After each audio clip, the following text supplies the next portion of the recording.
please don't hear any of this, Brad. And Dad's like, I got the fuck out of there. I was like, oh man, you didn't partake? Do you fear death? Oh, one of the greatest lines of all time. I could have chopped it. I could have chopped it. Trumpinator 2020. Making me 30 sides of red sauce.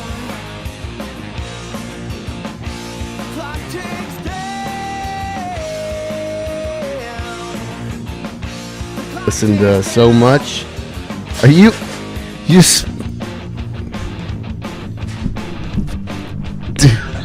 That needs to, motherfucker.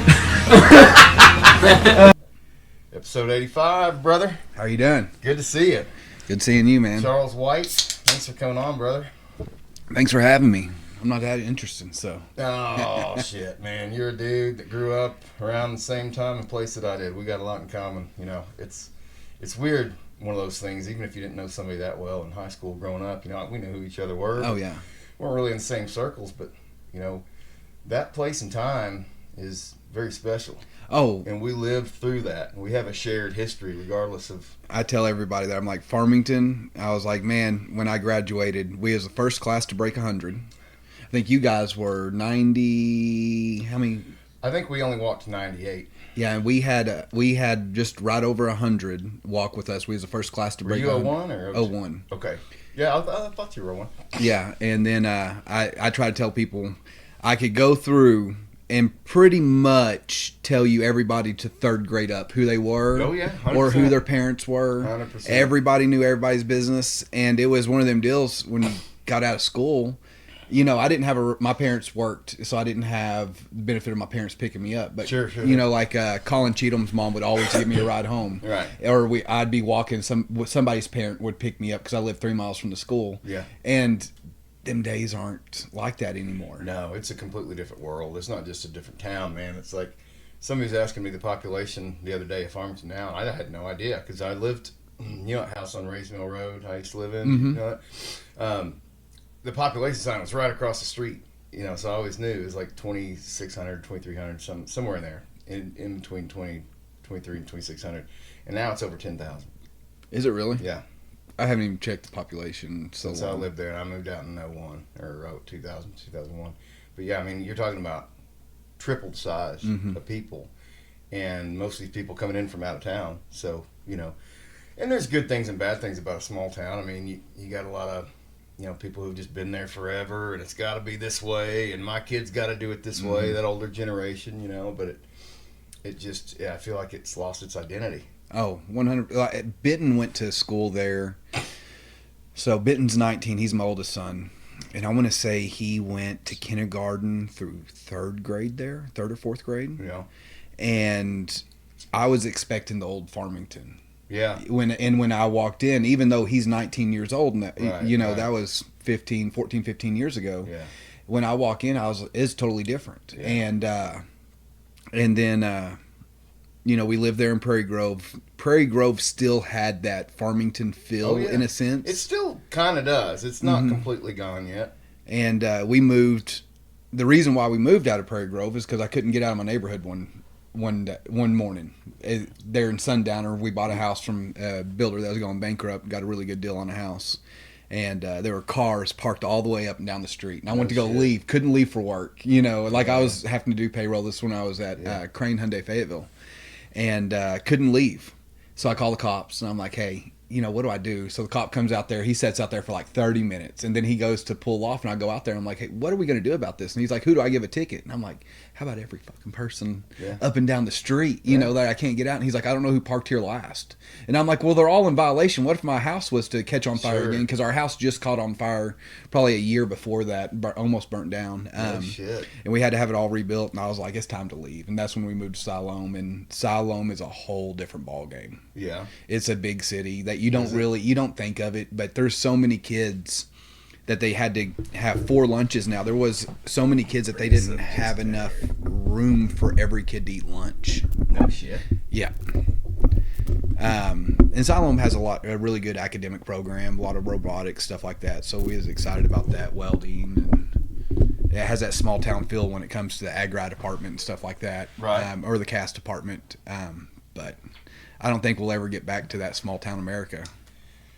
Not unless you keep moving farther and farther out, and eventually it's going to catch you. I mean, even since we moved here, we've got the houses down at the bottom of the hill. We got all the low-income housing on Weddington. The traffic just keeps getting worse and worse.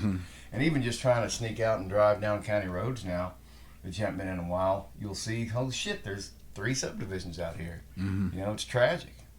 It's, what do you do about it? Yeah, last weekend, me and Brody, my youngest, he's 14. He just got his motorcycle endorsement, so I got him a little Grom. And then my best friend got a Grom, and I got a Grom, so that way we could just ride these little mini motorcycles around town. And we went driving around Weddington, through Muddy Fork and stuff like that. And it's unrecognizable. You know, like, I remember Twin Bridges, that being a dirt road. Oh, yeah.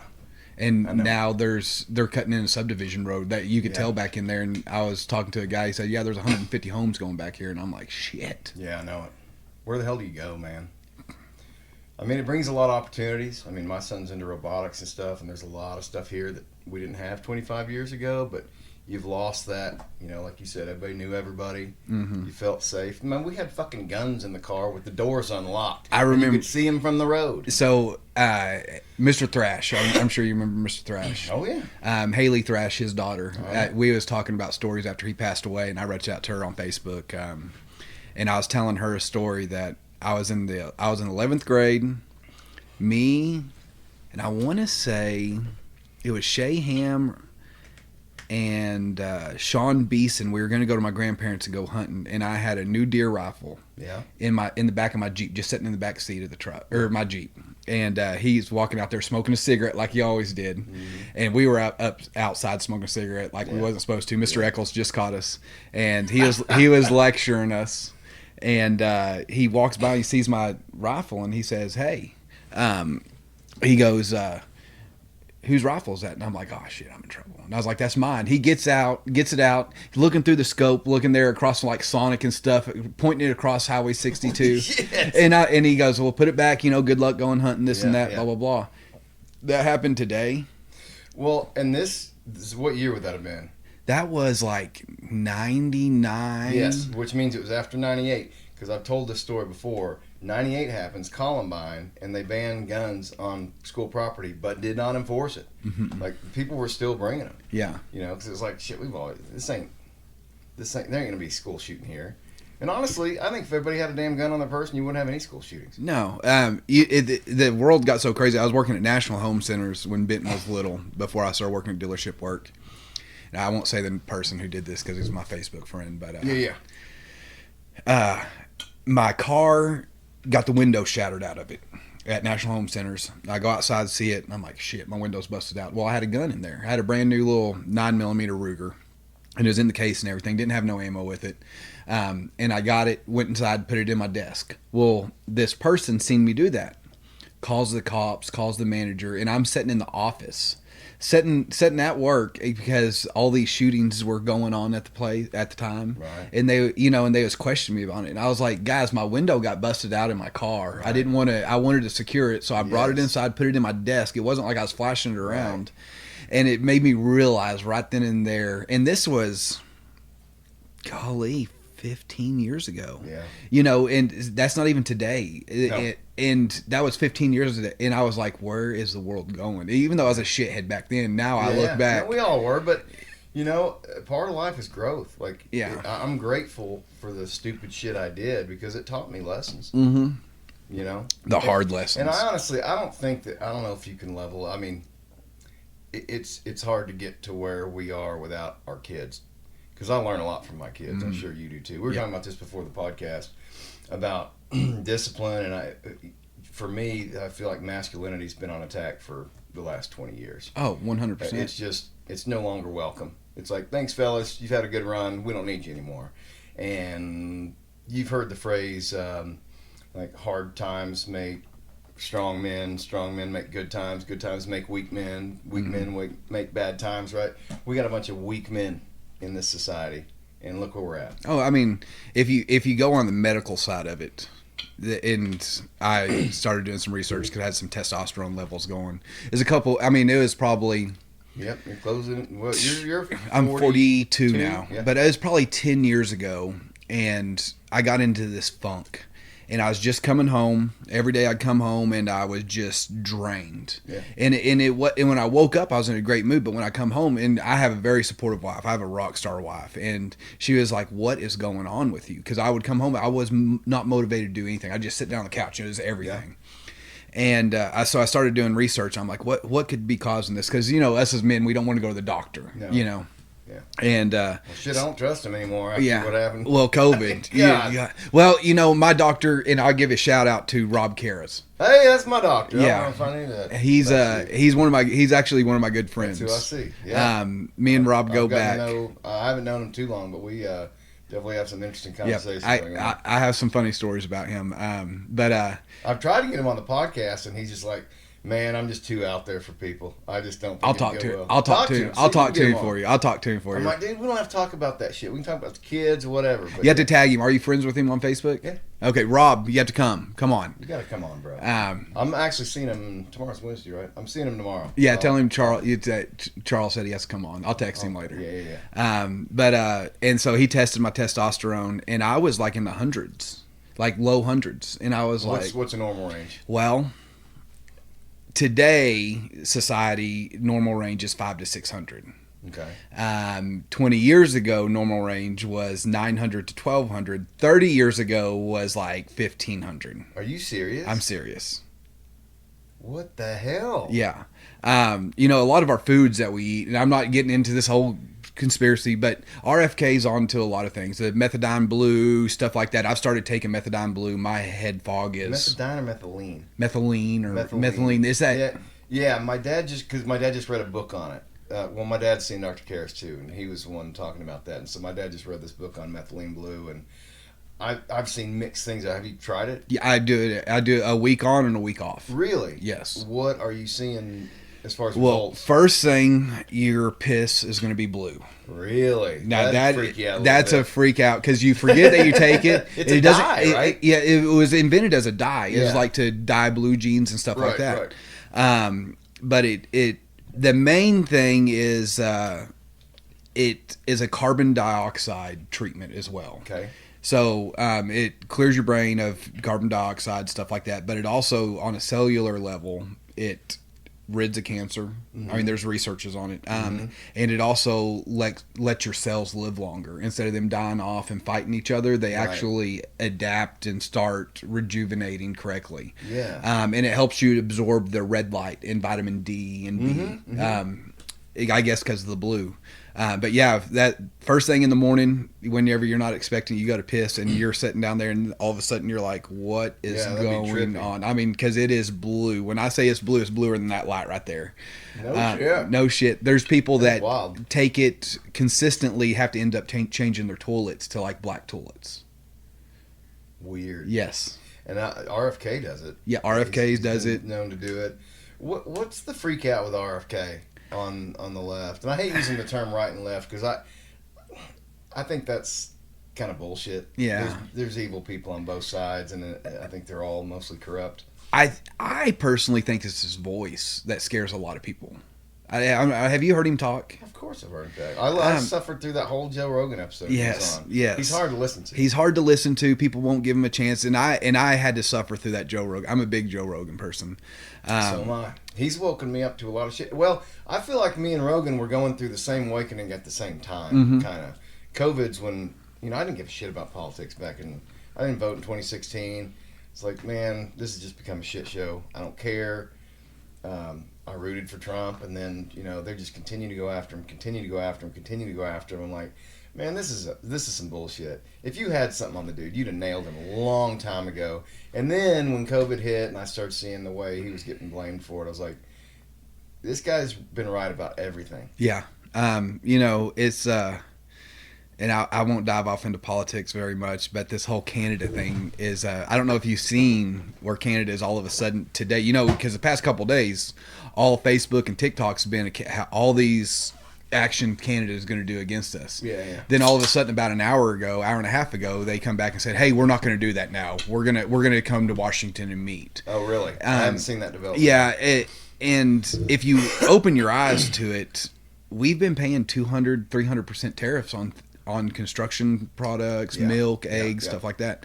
Now this whole egg crisis that's going on is because of the bird flu. All the birds got killed off. Now this happened Yes. back. It would have happened if Trump was in office. It would have happened if Biden was office. It would have That happened. wasn't a presidential order. That was the Yeah. whatever health body deems that stuff. Yeah, you got to kill all the damn birds. Yeah, that sucks. But you know, if you go back to the Great Depression, we were paying like $3 an egg, and if you go back to if you figure the inflation, that's like $150 Yeah. per egg or something like that. Now, don't quote me on Right. what, but they was saying something the other day on it, and I was like, holy shit! And so I was like, you know, I'm that kind of person that I Google and I sort of do a little bit of research, and I quit sharing a lot of political views on Facebook Yes. because of my businesses now, but. Well, that's funny you say that because I had an incident. Basically, I had a lady I really wanted to have on the podcast, and I knew they were BLM. I knew they were LGBT and all that stuff. I didn't give a shit. Like, I don't care what anybody is because I'm not a bigot, right? I judge you on the content of your character and your soul, right? And that's it. What you believe and what I believe doesn't matter. Anyway, because they found out I was a Trump supporter, they refused to come on the show, which to me, that's just causing division. Like, why can't you bring people together? So I started doing a weekly or a daily MAGA hat. I was like, if we're going to have people out there who just can't handle the fact that I'm a Trump supporter, let's get rid of them. Yeah. Let's just do it right now. And so it was like every day I'd put a different MAGA hat on with a message of hope and love. It was not nasty. It was just saying, hey, we need to see past each other's differences and love each other, man. Positive message. And I lost some people, and that's fine. If you can't handle it, Yeah. adios. But it ended up netting me way more than I lost. But, you know, even people I was close to were like, man, I don't know why you're trying to piss people off with the MAGA stuff. I'm like, that wasn't what it was about. But after I did it, I'm like, man, I'm trying to run a business effectively, you know. And I'm like, I don't want to sow division. I don't want to be part of that. So I've decided also no political shit. Like, regardless, it stirs up too much shit. Oh, I'm going to do it on X. I'm going to separate it. If I want to do political shit, I'll do it over there. But yeah, I don't seek to divide, and people just can't. In this day and age, I don't know. Everybody thinks they're a fucking expert.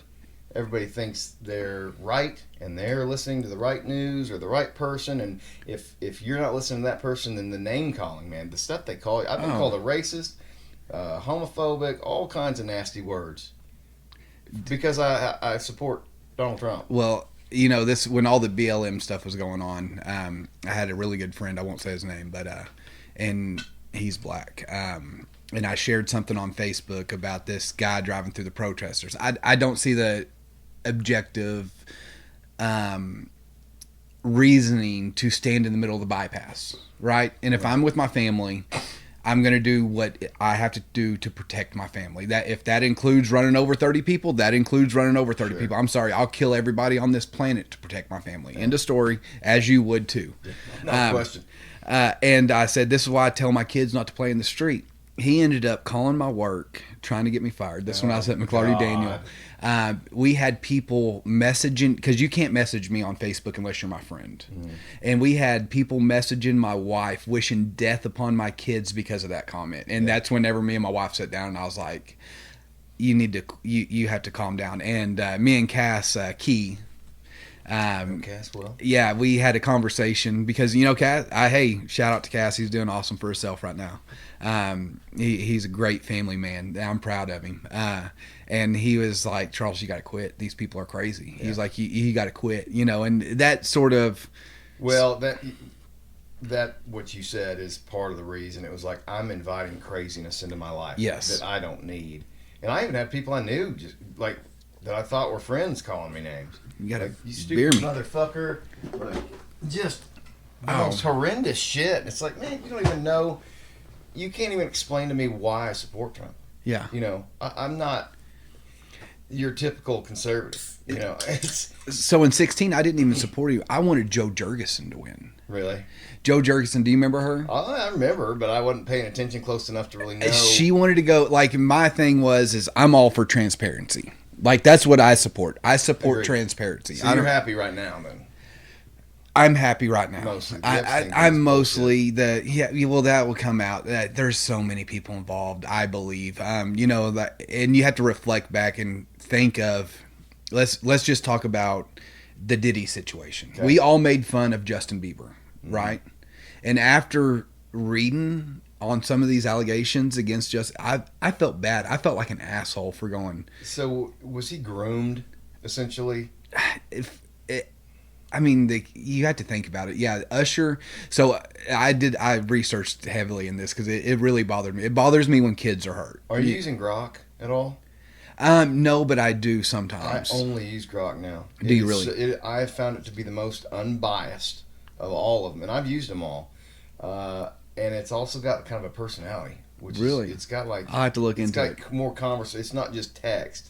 Like it's kind of quirky. Yeah. It's fun. Well, so Bieber's parental rights were signed over to Usher.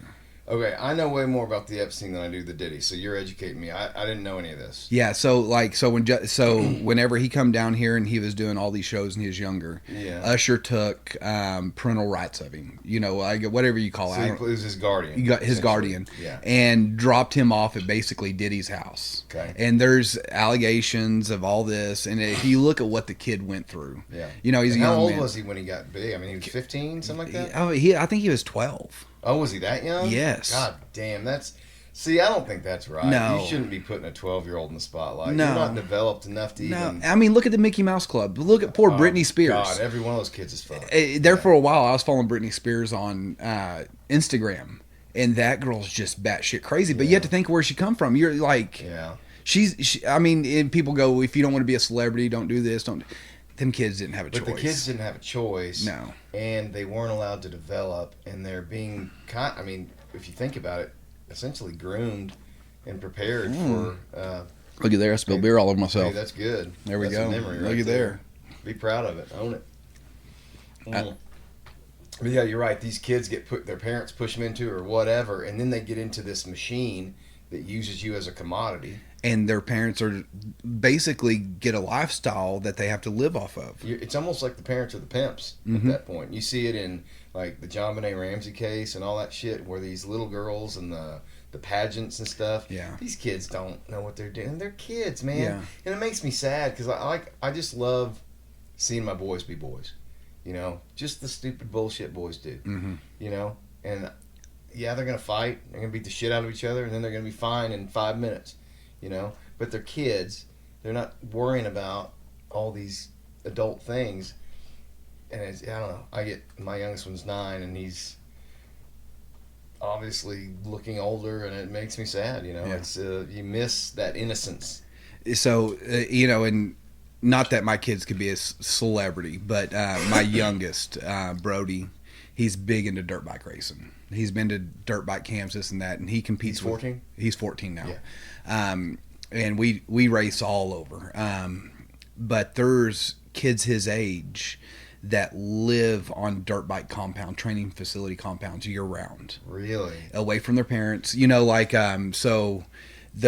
sent him to one. It was a week or 2 weeks long during the summer. He wants to go every year. We sent him to also a dirt bike church camp. That's where they're alone. But my wife, she's a great woman. She went down there and stayed in the camper with him. We're talking the middle of Oklahoma at Robbie Smith's training compound, and he's a great guy.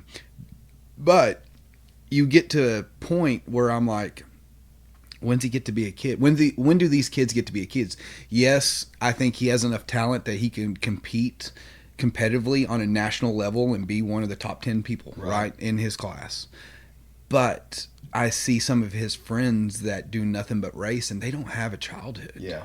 And all they are doing is riding dirt bikes, and then the only time they get to be kids is when something's broken. It's not a matter if you break something at the level that they're racing of when. My 19-year-old broke his back 2 or 3 times. He has a gnarly scar from here to here. Broke his arm, 28 screws, 2 or 3 plates. Yeah, you were telling me some of that when you came out to look at my hauler back there. That's nuts, man. And as a parent, that's got to just scare the shit out of you. It does, but seeing their hard work pay off, and everybody. You're proud of shit of them, but you're also scared. That's the part of a parent that you don't expect going into it. And everybody's like, I couldn't imagine your kids wrecking a dirt bike. And I'm like, it's on their level.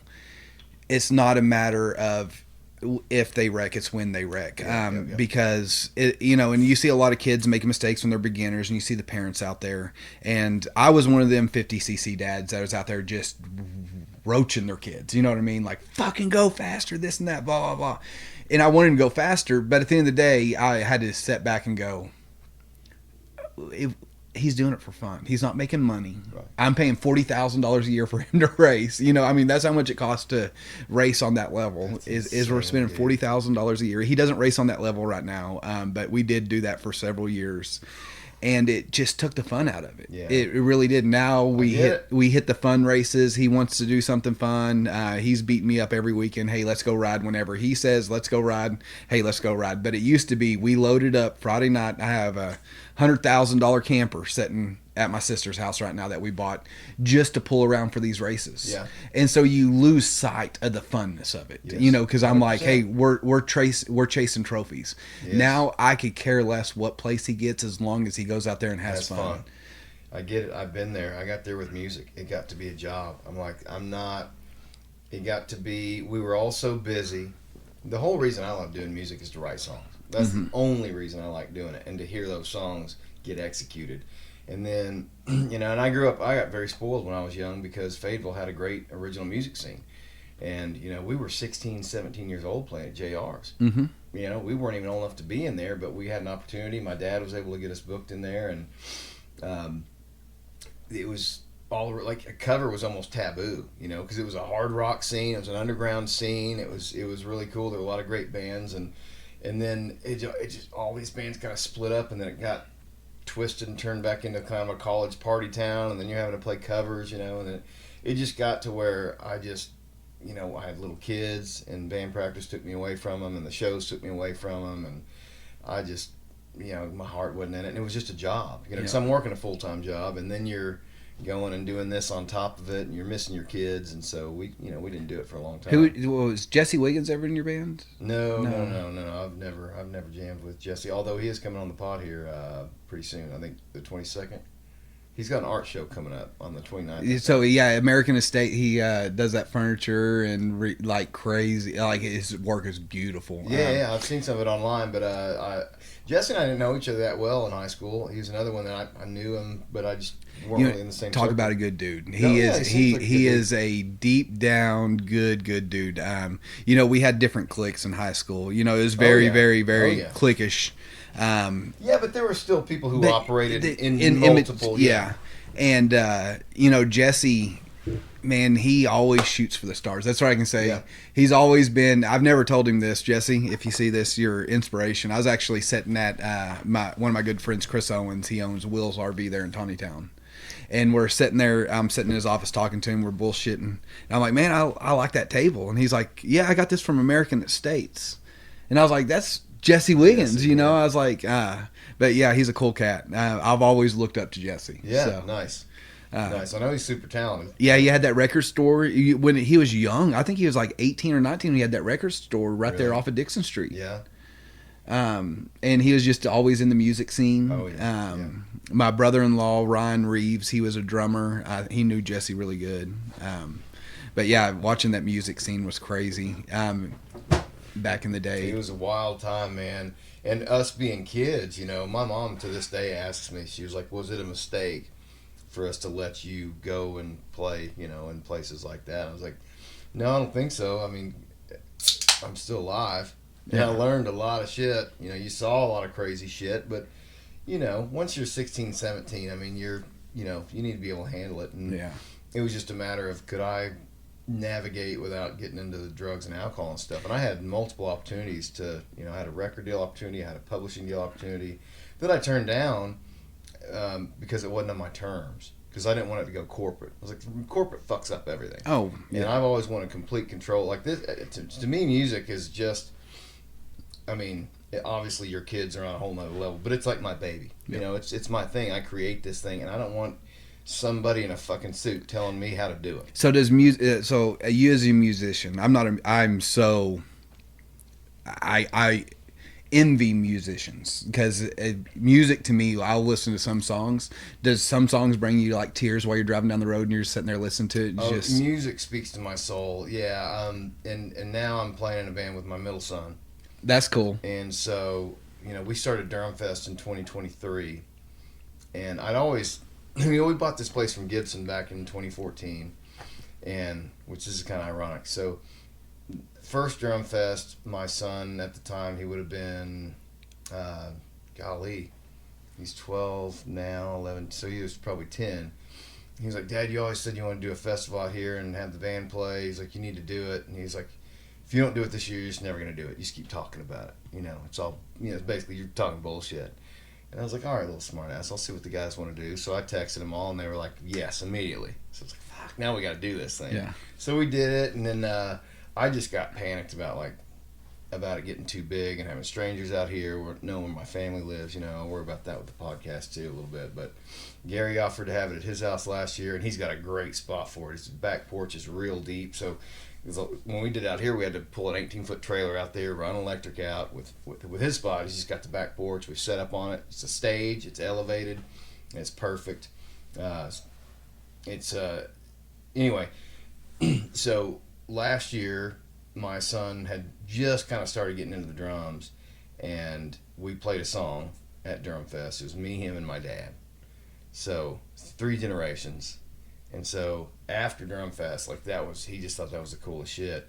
And so we've been playing ever since. It's like you're talking about the dirt biking, right? Like whatever your passion is. Anytime, as soon as he's done with his school, like, cause he's homeschooled right now. So anytime he gets a break, he's playing drums. Because I told him I taught him how to play. You know, I'm not a great drummer. I played a little bit. I play a couple songs with Durham when Gary sings. You know, and I can do some basic stuff. And I showed him some basic stuff. But I'm like, only you can get good. You've got to put the time into it. And then he just got obsessed with it. Like, he quit playing video games. He quit doing anything. And it's like all he wants to do. Really? Yeah. And he's like, what album should I learn? I'm like, I'm pointing him in different directions, you know, because you need, as a musician, you need different tools in your toolbox, right? So learn this drummer's techniques. Learn this drummer's techniques. Listen to this album. You know, you don't have to learn every single beat of it, but just get the idea. And then I hear him applying those techniques in songs appropriately. It's like, I don't know where he got that, but that's tight. And so now he's not even 13 yet, and he is as good as anybody I played with. And really? I never would. And I'm not saying that because he's my son. I'm saying that because he's put his fucking time and effort and life into it. So speaking of drummers, do you remember Kelly O'Neill? Mm-hmm. I surely do. Yeah. Because of the political things, because I graduated with Brandy, his little sister, and she deleted me on Facebook because I think of a Trump post. But he was in Vegas doing a lot of big stuff. No shit. There for a while. Like I mean, if I recall correctly, his band, he played with a couple other dudes. They played at graduation, I think, the year he graduated, which would have been like, was it 98, 97? But I think they played Come Down by Bush, if I'm not mistaken. And in the old basketball gym. Now, did you graduate with, oh golly, drawing a blank. Big tall guy, I want to say his name. Brad Phillips? Brad Phillips. No, he was 2 years older than me. Remember him singing at graduation? Yeah, I played with him. Oh, is that you? That was okay. me. Yeah. Yeah, I've been trying to get him on. We're trying to figure out something I want to do, because Brad Phillips turned me on to Garth Brooks, because I grew up, I mean, I was 70s rock, grunge, and metal. That was my world, you know.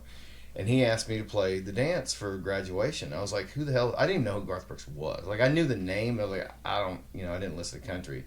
And so he gave me the hits CD, you know, and I was just going to learn that one song, but he was like, you know, listen to all of it and check it out. And dude, I fell in love with Garth Brooks. Yeah. I was like, this isn't country, this is rock. Yeah. You know, like and especially his live shit. I was probably in the 4th or 5th grade, and my mom took me to a concert in, it's either Oklahoma or Tulsa. And I remember how electrifying that concert was. He grabbed a hold of the damn rope ladder and swung out. I'm probably exaggerating because I was little, but it felt like he swung out like 300-400 feet, over the crowd, just hanging on and then come back. I remember that's one of my core memories. I think that's when I fell in love with music. And really? Yes. That's cool. But so what kind of music are you, like, what are your favorite bands? Man, my playlist is so ADD. My wife, it goes from rap to country. Right now, I'm on a Hardy spree. I don't know if you know Hardy. He's a country. I know who he is, but I don't know the music very much. I live in a very much a bubble unless somebody I trust introduces me to something. Yeah, no, my playlist. I on the way here, I was listening. I think the song I pulled up, I was listening to some MJK, Machine Gun Kelly on the way up. 13th Floor, I was jamming out. That's one of my jams. And then 2 songs before that was Hardy Sold Out. Yeah. You know, so I mean, I go country rap. I'm a big Jelly Roll fan. Oh, yeah. Redemption, Jelly Roll. My wife is absolutely obsessed with Bunny, so she listens to Jelly Roll all the time. You know, I like them comeback stories. Yeah. And music is to that to me. You know, I'll be scrolling through TikTok and you get to a voice or something and you just hear somebody's voice or music and it brings me to tears sometimes. I'm just sitting there, I'm just like, and I'll be bawling like a baby and my wife's like, "What are you watching?" I'm like, "I'm watching this girl sing," you know. So are you the emotional one in the family? Because I'll cry at a movie. Yeah, and I cry. deny it every time. So me and my wife's first date, we went to go watch The Blind Side. Okay. And I cried like a baby. Yeah. And I looked over at her, and she wasn't crying. I'm like, Right. "What kind of fucking psychopath Animal are you?" I'm a crier, you know, and it brings back to childhood. I am You too, know, man. I was taught that men don't cry, this and that, blah blah blah. I am a crier. I probably have a good cry once a week, and I'm not messed up about it. No, you know, there ain't no shame in it. I cry once a week over something, and it's really. I think that shows empathy, though. It means you can feel something from another perspective. Achievements make me cry when somebody achieves something that they've been working at. Yeah. And that is what now sad moments will get me, but I'm more likely to cry when I see somebody putting their blood, sweat, and Same. tears into something. Yeah. And then and True Life. Do you remember the MTV show True Life? I remember, yeah. I remember watching this kid on a bicycle, and his whole ambition was to do a backflip on a bicycle. And man, this kid was working at it. And then I'm sitting in a room full of guys, right? And then we're sitting there watching it, and it happens. And I'm sitting there bawling whenever it happens. And they're like, "What's wrong with you?" I'm like, "Man, look at the kid just accomplished all of his hard work paid off, you know." And that's what gets me. If I was in a room full of guys, I would harden my fucking heart. I try not to do that. You try not to, but but sometimes this story just hit home. It was he come from a broken home, and it was like this deal that he was getting. You know, like if he was to accomplish this, and I was just like, "Man, I'm proud of you." You know, proud moments make me cry. Well, we've even got kind of a nickname for it. So I don't know what we were watching. I don't remember it, but I'm sitting here just watching this thing, and I'm like sniveling, you know, and my wife's or one of my sons like, "Are you crying?" I said, "No, I'm not crying. That rice your mom made was spicy as hell, dude. Are y'all not?" You know, and it obviously was not spicy. And I'm like, "Whatever, dude. You're full of shit." So now, you know, it's like if something gets emotional, everybody looks over at me and like, "Dad's getting riced. He's getting riced over there." Yeah. You know, but again, I fucking feel ashamed. But we did grow up in an era. It was like men don't cry. You're not allowed to cry. And there is a time to suck it up and fucking be a man too. Yeah, There's nothing wrong with you having an emotional connection to something, especially if it's speaks to you. Yeah. With me, it's fathers and son moments really just kill me. Yeah, the coming home troop videos get me. I'll get on a kick, and your algorithm will mess with you because then you're sitting there watching it, you'll like it, and then next thing you know, and then you see a soldier come home, and then his dog's all happy, and you're like, and you start crying over the dog reunion, and you're like, "No, that's funny, that's hilarious, man." I thought I was the only one other than my father-in-law. Apparently, he does this too, but yeah, it doesn't. I don't have any shame in it. You know, if anything, it means you're a human being. Oh, yeah. Yeah, the human connection. If we had empathy, if everybody in the world would drop their walls and have empathy with each other a little bit. Well, that's something I kind of wanted to get into this episode a little bit. So, the nastiness. And, like I said, I'm trying to stay out of the political stuff, at least as far as the posts. But every now and then, somebody will post something, then I'm like, I'm going to make a comment here. And just like, and it's always positive. It's like, hey, can we just stop the name calling? Like, if you're arguing with somebody, I don't know why you got to be so nasty. Yep. And so somebody today posted something about unity. And it was like, it doesn't matter who you love. It doesn't matter what color you are. It doesn't matter what you believe in. And, you know, it was a beautiful post. And, you know, I commented on it. And then somebody comes in and says something to the effect of, unless you're MAGA. I'm like, man, you stupid motherfucker. Yeah. And now I'm name calling because you started it. And it's just like, you just can't help yourself. So you don't know how many times this week I've wrote out a response on somebody else's post And then delete it. and then deleted it. Yeah, yeah. And it helps. But it's like, oh man, you know, and somebody I graduated with today, it was, I was teaching my son, my oldest son, we started that landscape company, you know, Yeah. work. And I was teaching him how to do a, rough grade on a lot, so I had him running the skid steer and I was sitting in the truck watching him.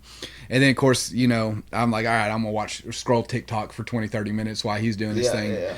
And While you're supervising. while I'm supervising. Exactly. And so this girl I graduated with, and you know her, but I won't say her name, but she was like, these maggots, you know what I Yes. mean?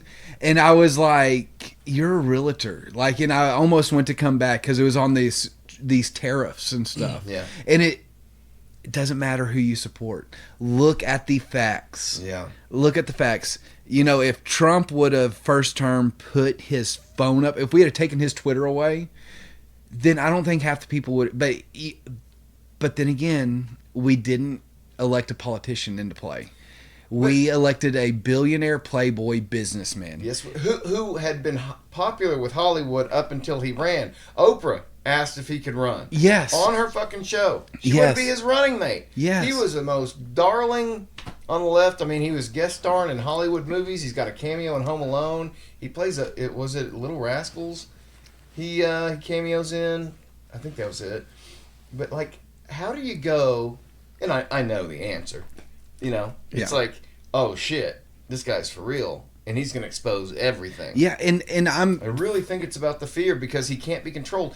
Hollywood and Washington are in very close cahoots, Oh. and Reagan started a lot of this with his CIA budget.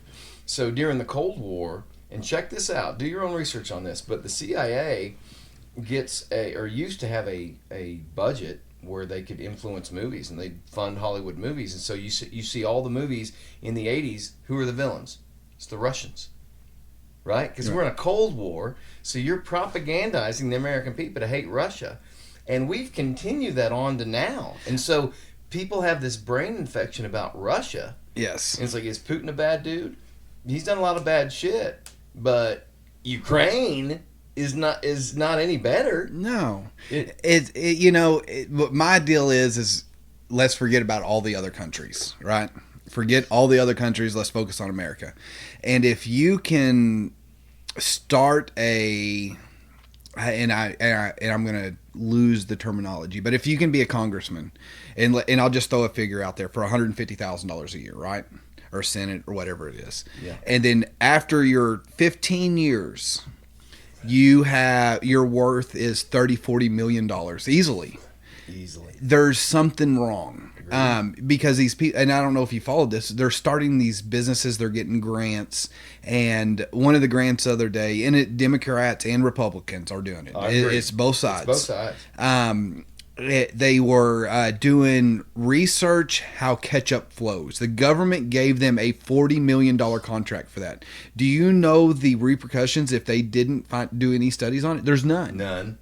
And it's a non-affiliated thing. They got a there's no grant for like accountability for any of $30-40 it, million dollars, and I'm sitting here going, good for you, like that you figured the system out. Right. But if you can do it, every American should be able to do it. Well, and the problem is, like, that same government that's doing all the corrupt shit is coming after us Yes. for every penny that we don't give to them. Every penny. So you hire all these new IRS agents under Biden, and it's like another fuck you to the middle class. So I didn't pay taxes for a couple years, and it wasn't to get back at the man. It was so I was at Hyundai, and I've never really made good money until I was at Hyundai. I made my first 6 figures, right? Yeah.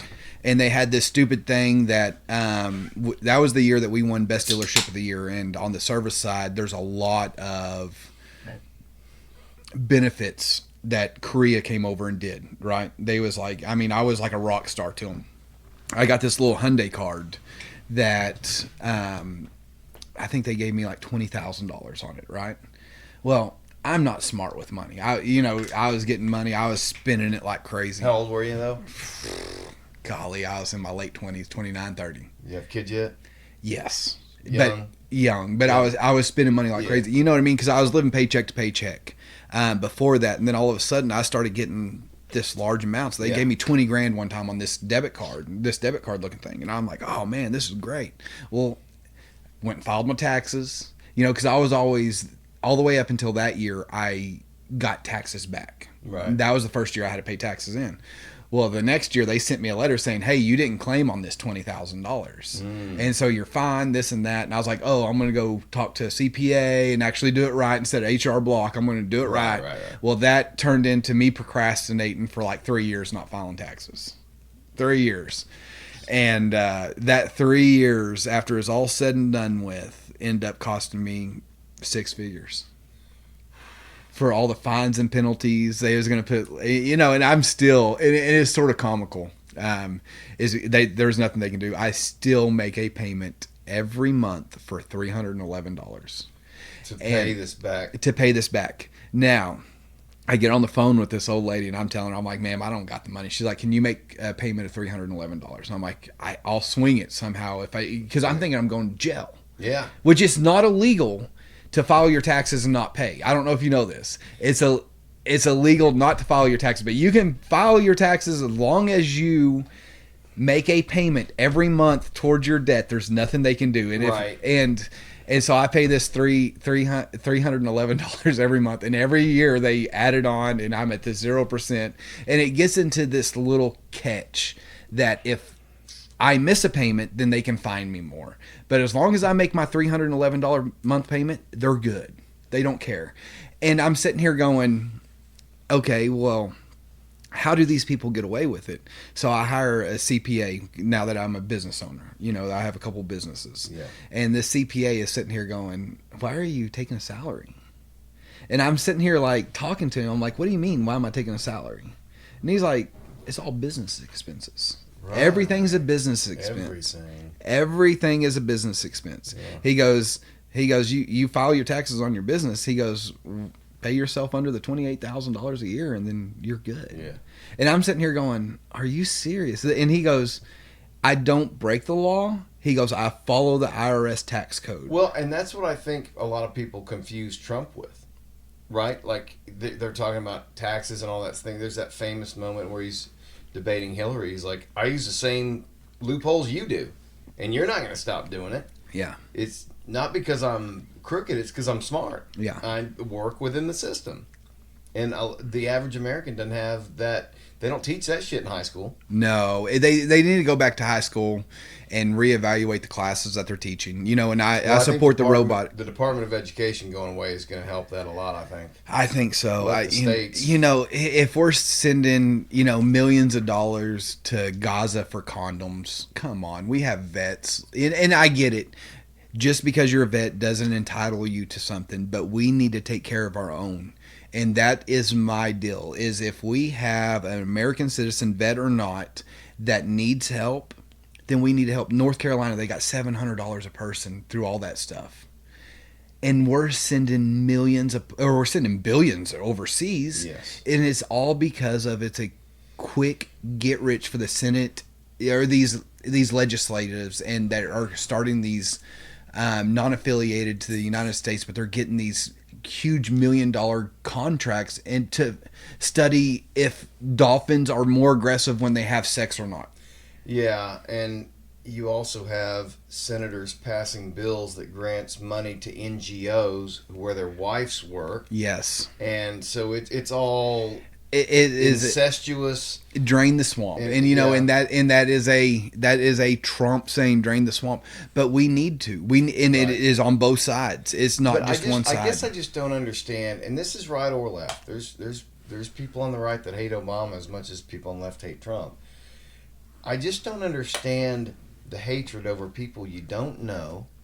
You don't understand where they came from. Like, if you really studied Trump and Trump's life, and I thought the podcast tour he went on right before the election was amazing. So he went on Theo Vaughn, and he talked about addiction and alcoholism, which was very powerful. Did you see any of that? Yes.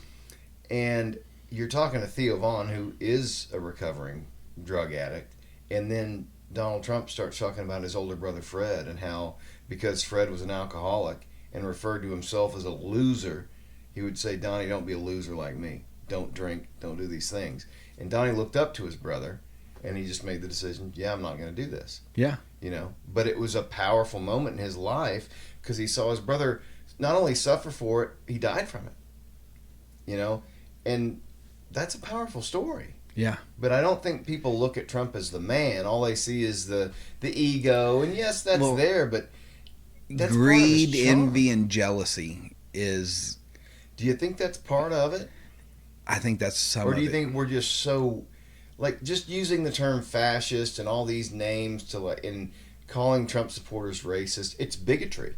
So you, in the name of tolerance and inclusion, are the biggest bigots I've ever seen. Because racism doesn't mean anything anymore. You throw that term out so much, it doesn't mean anything.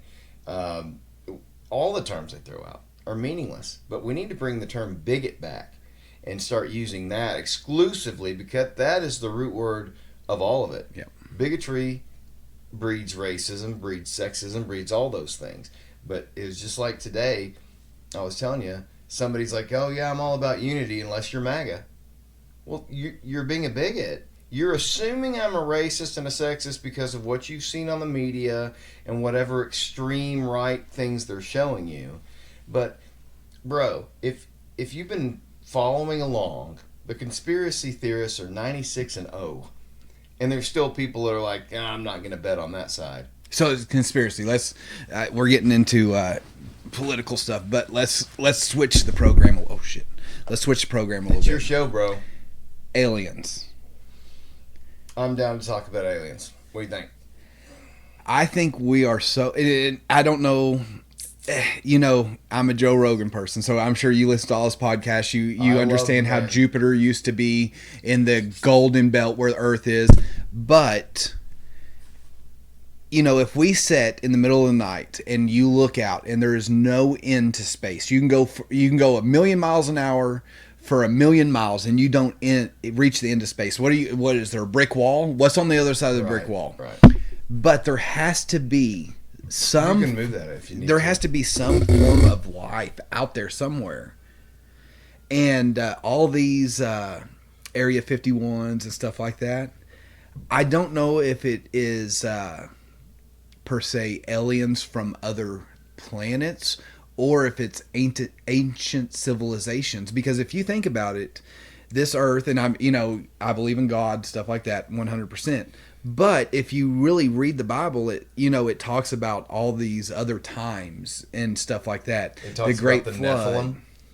Nephilim. David and Goliath. Yes. This wasn't just an NFL linebacker. This was a literal giant. Yes. That was still around. So, like if the oceans are unexplored, this and that, they're finding ruins in the oceans everywhere. Even if the sea level raised 300 feet, that has so much more land offering that we haven't discovered yet. Right. It could be a past civilization that got onto a different technology band than what we did. We had the Industrial Revolution. Right. But what if they figured out magnets? And I'm just saying, magnets, the advance in magnets and stuff that we're even discovering today. Yes. And they had a whole different technology band, and then they ended up with AI, stuff like that.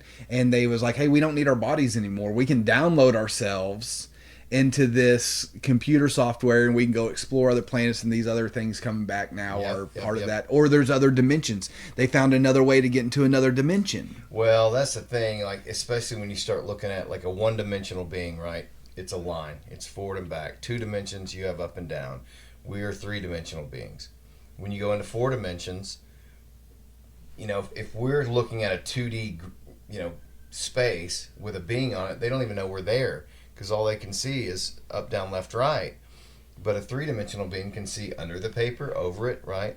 What can four-dimensional beings see of our world, right? Yeah. And you're getting into some stuff that... did you see Billy Carson on Joe Rogan? Have you seen any of Billy Carson's stuff?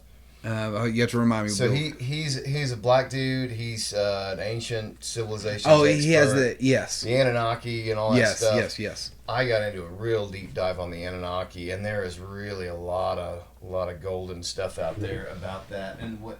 So basically, the story is, if you want, allegedly, and this is real hard to source because a lot of this stuff comes from Sumerian tablets that we can't read. And there's no great translation for them unless you go to a college or something. And I've tried to find these, and I think Billy Carson's probably a grifter. I think he's trying to make money off of this stuff, but I do think he's gathering knowledge that I've found in a lot of other places. But apparently, there's like a great galactic civil war. The elite rich who have spacecraft are able to get the hell out of there. They come to Earth. At some point, the planet Tiamat crashes with Mars or something and ended up forming the Earth. So the Earth is allegedly formed from like two different bodies, and the Anunnaki arrive here, and they're essentially super technologically capable. They have some relationship with a higher being, but then they start enslaving the human race and doing experiments to accelerate our DNA. Have you heard any of this? Yes. Yeah, so it's really fascinating because when you look at all these different cultures, you have pyramids all over the earth. And those pyramids are allegedly like power conductors or like internet towers. Like they allow some kind of energy to spread across the earth. So that's why you have pyramids in America. You have pyramids in Egypt and South America. They're all very similar. In Mexico, too. In Mexico. Is it... I don't know how to pronounce it. Guatlatepe. I know, who's the dude that goes on Rogan a lot, talks about that. But anyway, you've got all these old ancient structures that are very similar all over the world from a time when there would have been no communication whatsoever, right? And then the gods are predicted as being twice the size of these other humans. Like, and I believe in Jesus. I believe the teachings of Jesus. There's something deeper there. There is. There was a flood. There was an ice age. I think there's a lot of hidden shit under the surface of this earth that we just don't know. And I think the hard right, real firm Bible Christians don't want to hear any of it because they feel like it doesn't have any room, but it might fill in some gaps. Well, there's a lot of books, and I recently, and I'm 110%, I went through a phase there for a while that I questioned God on a lot of things. And it was in my dark days of my 2021. My grandma got killed by a drunk driver. I questioned everything. My grandma was my best friend, and I was like, why would you take her? Like, take me. Speaking of the Twin Bridges and stuff, probably a month before that, 2 months before my grandma passed away, I wrecked a Camaro at 130 miles an hour, right?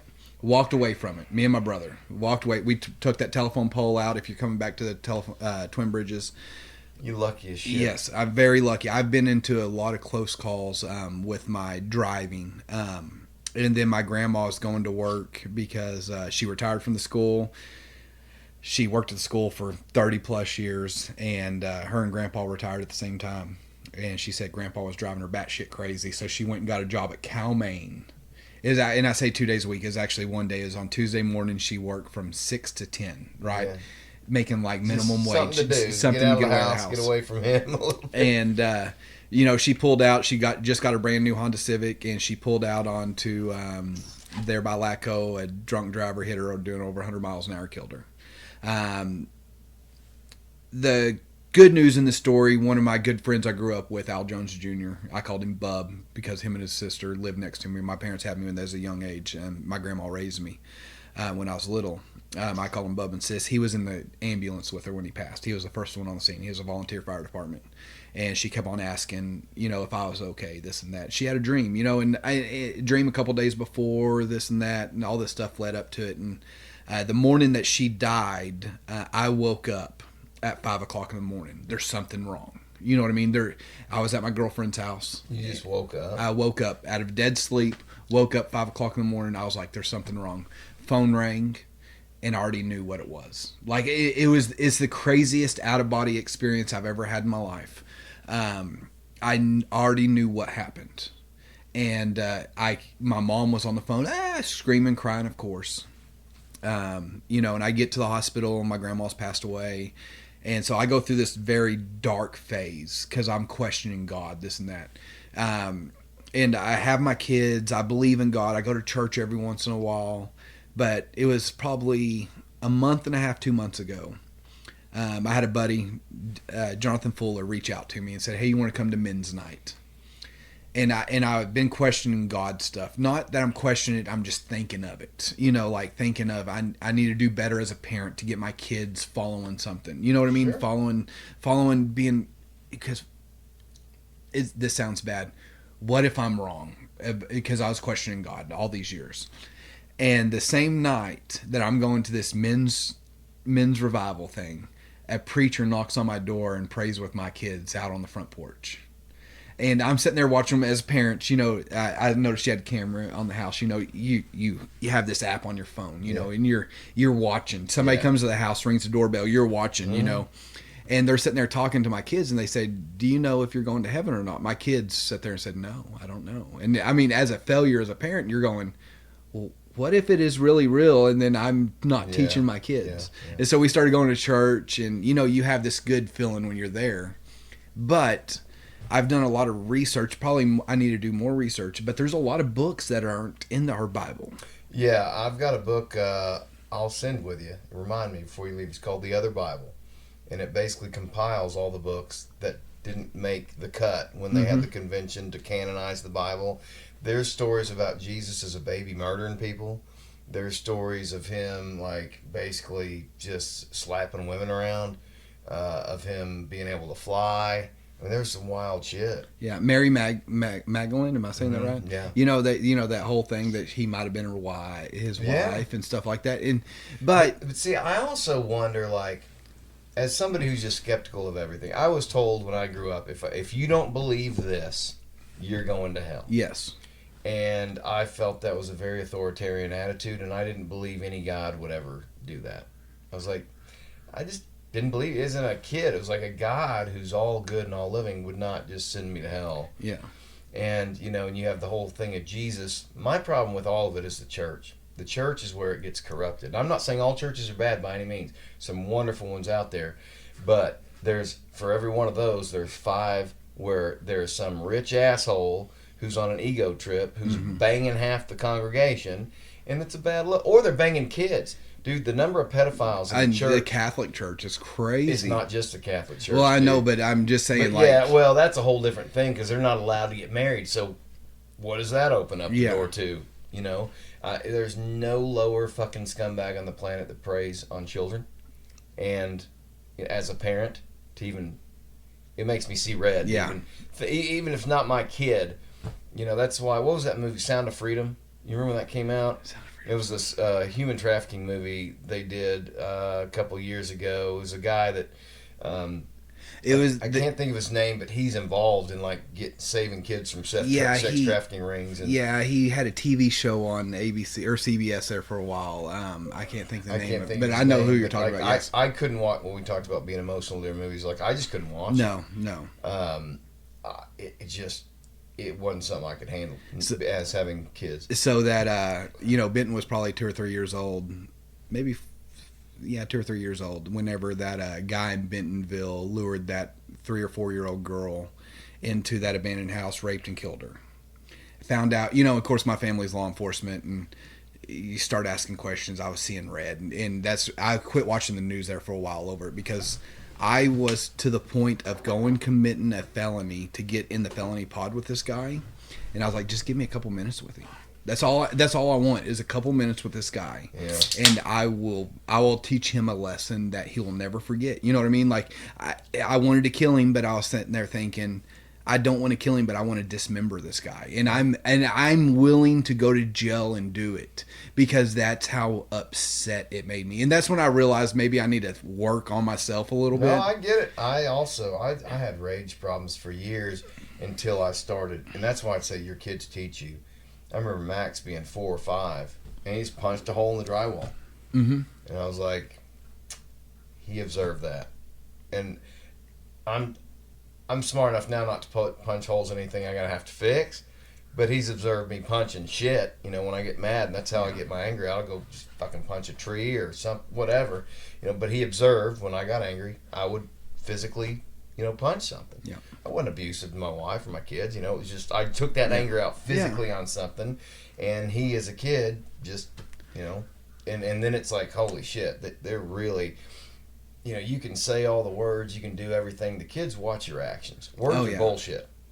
Because if you're saying something and doing another thing, kids are smart. Oh, they're smart. They're so smart. But it's all about your actions. And so that's what, when my oldest was pretty young, I realized they're watching me. Yeah. And if I'm going to be a good parent, I need to set a good example. So Benton was 16, and I was, and I still drank. I mean, I still get drunk, but I have to work on my inner demons. But we were, it was just a whole Saturday of drinking, right? Yeah. I started with, and my best friend, he actually quit drinking over this day too. But we had family pictures that day. We had a football game at Shiloh Christian first thing in the morning. We started drinking screwdrivers, and then it just turned into we had family pictures. I had random people in my family pictures because I was drunk all day long. Yeah. My wife's a saint because I don't know I would have murdered myself. And later that night, some things happened, and I was at the sushi house, and my son had to come. My 16-year-old had to come pick me up. And because I started walking down the road acting like a jackass, you know what I mean? Alcohol doesn't mix with whenever you're fighting your demons. No. And it was just that ride home. And that was the most sobering moment. And I still, and I'm not trying to say I don't drink. We was at AT&T Supercross couple weeks ago, and I mean I got pretty loose there, but I didn't act a fool. You know what I mean? Sure, you have to realize your limits. No, as a professional alcoholic, like that's why I only drink light beer, because I can keep the throttle. Like if I feel myself getting a little too much, I just stop. Right? Yeah. I just keep that kind of good feeling going, because I get tired of the whole you just can't drink at all ideology like either you can drink or you can't drink, and I just don't subscribe to everything in moderation. Yeah, moderation. And not that I'm moderate about it. I drink a lot, but I do try and space it out. But it helps me. It helps the demons in my head more than any medication can. Yep. There's a value to it if you can keep it in moderation. The problem is, when you start getting into whiskey and stuff like that, once you get whiskey gone, you're gone. Yeah. There ain't no coming back. Because it's 0 to 100 so fast. Oh, so fast. And that's why with light beer, you can just sip it. You can just chill.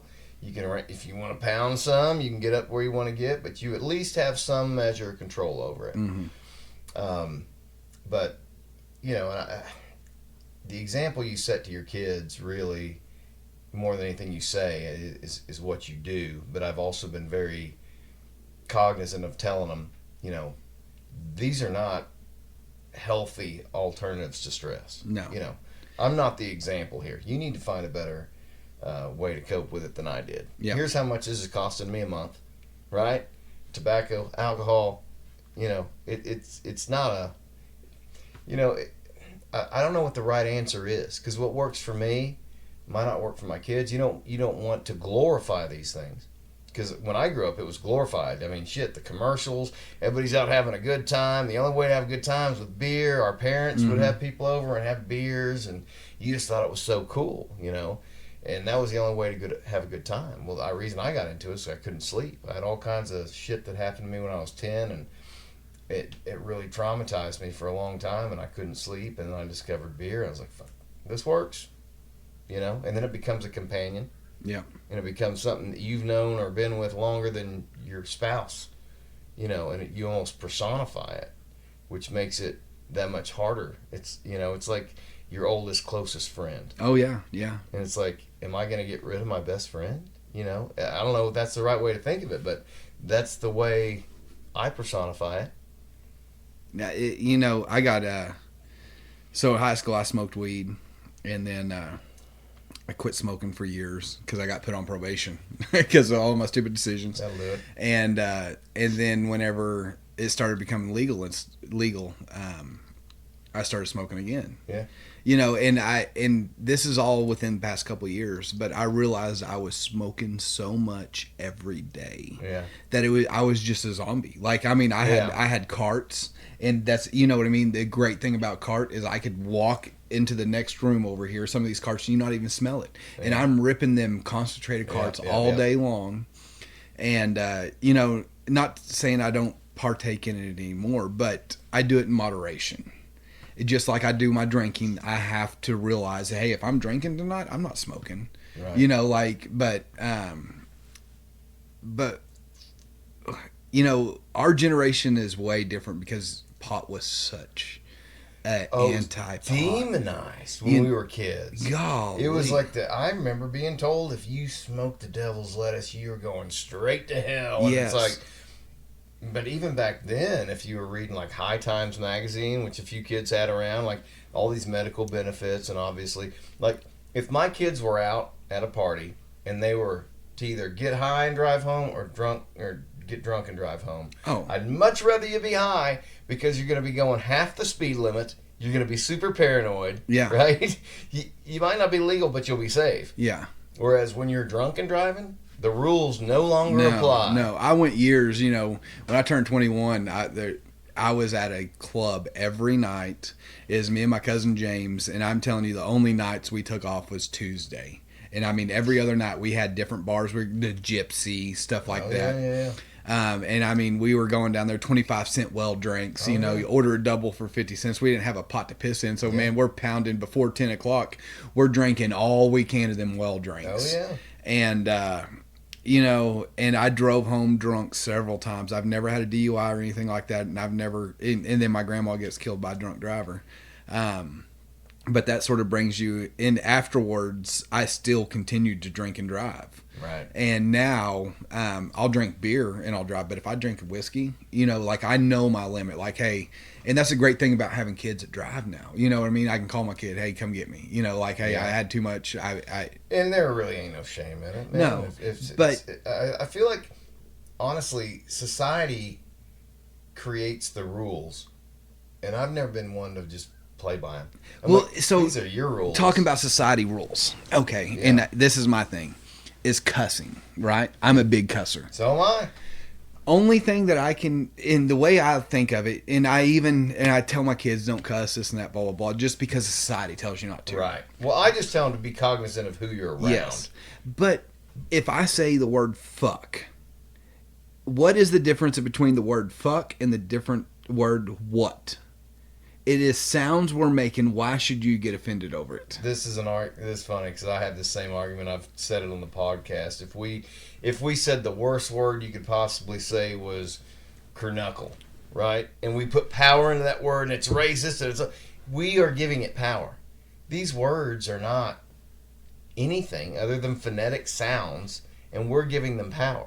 Yes. So I told my kids when they were little, because my wife was all freaked out about, bad words. Don't say bad words around the kids. And I'm like, I ain't going to change that much. Like, that's normal behavior. Like, adults cuss. Like, I've always you talked about transparency earlier. Yeah.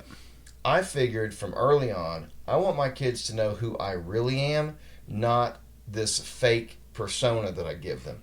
Because they're going to see right through that. And a lot of parents do that. They're like, here's what I say, but here's what I really do. Yeah. I'm like, hey, here's who I am, guys. I'm a flawed being. Here are the mistakes I've made. Here's where you can learn from them for free, But the cussing thing, to me, my mom was always that way too. Just, and she'd cuss like a sailor after she had a few beers. But, during the day, it was, man, that's just, you don't do those kinds of things. And it was like, well, what does it matter if it's late at night or, like, why are you putting these rules on? It doesn't matter. It's just, it's a stupid thing. And if, like I told my kids, if you do it appropriately, and it's funny, I don't care. Don't say it around your mom. Don't say it around other people's parents. But I know goddamn well you're doing it around your friends anyway. Yeah. So, and they cuss around me. They don't cuss around their mom. They don't cuss when people are over. They're very conscious about how they do it. But what's the harm in it? Yep. I don't know. Like, It offends people, and I am a hypocrite when it comes to it sometimes, because my 19-year-old, he has a fucking mouth on him, and it comes from me. And Absolutely. now that he's 19, he starts cussing around us a little bit. Yeah. And I hear him say, "Drop the fuck, mom," and I'm like, and I go to say something, I'm like, why am I? You know what I mean? Like, because that's how we were raised. Yes. And we, especially at the motocross track, you have very diverse parents, and we have these boys that race with us, and Dad's great. I mean, I love Dad. The dad is, and I'll tell Brandon Harp, he would give the shirt off his back at any race that we needed. Because Brody, we went through this KTM 50 series days, and KTM 50s are, you can pay $20,000 a year to keep it running, and some bitch still breaks down.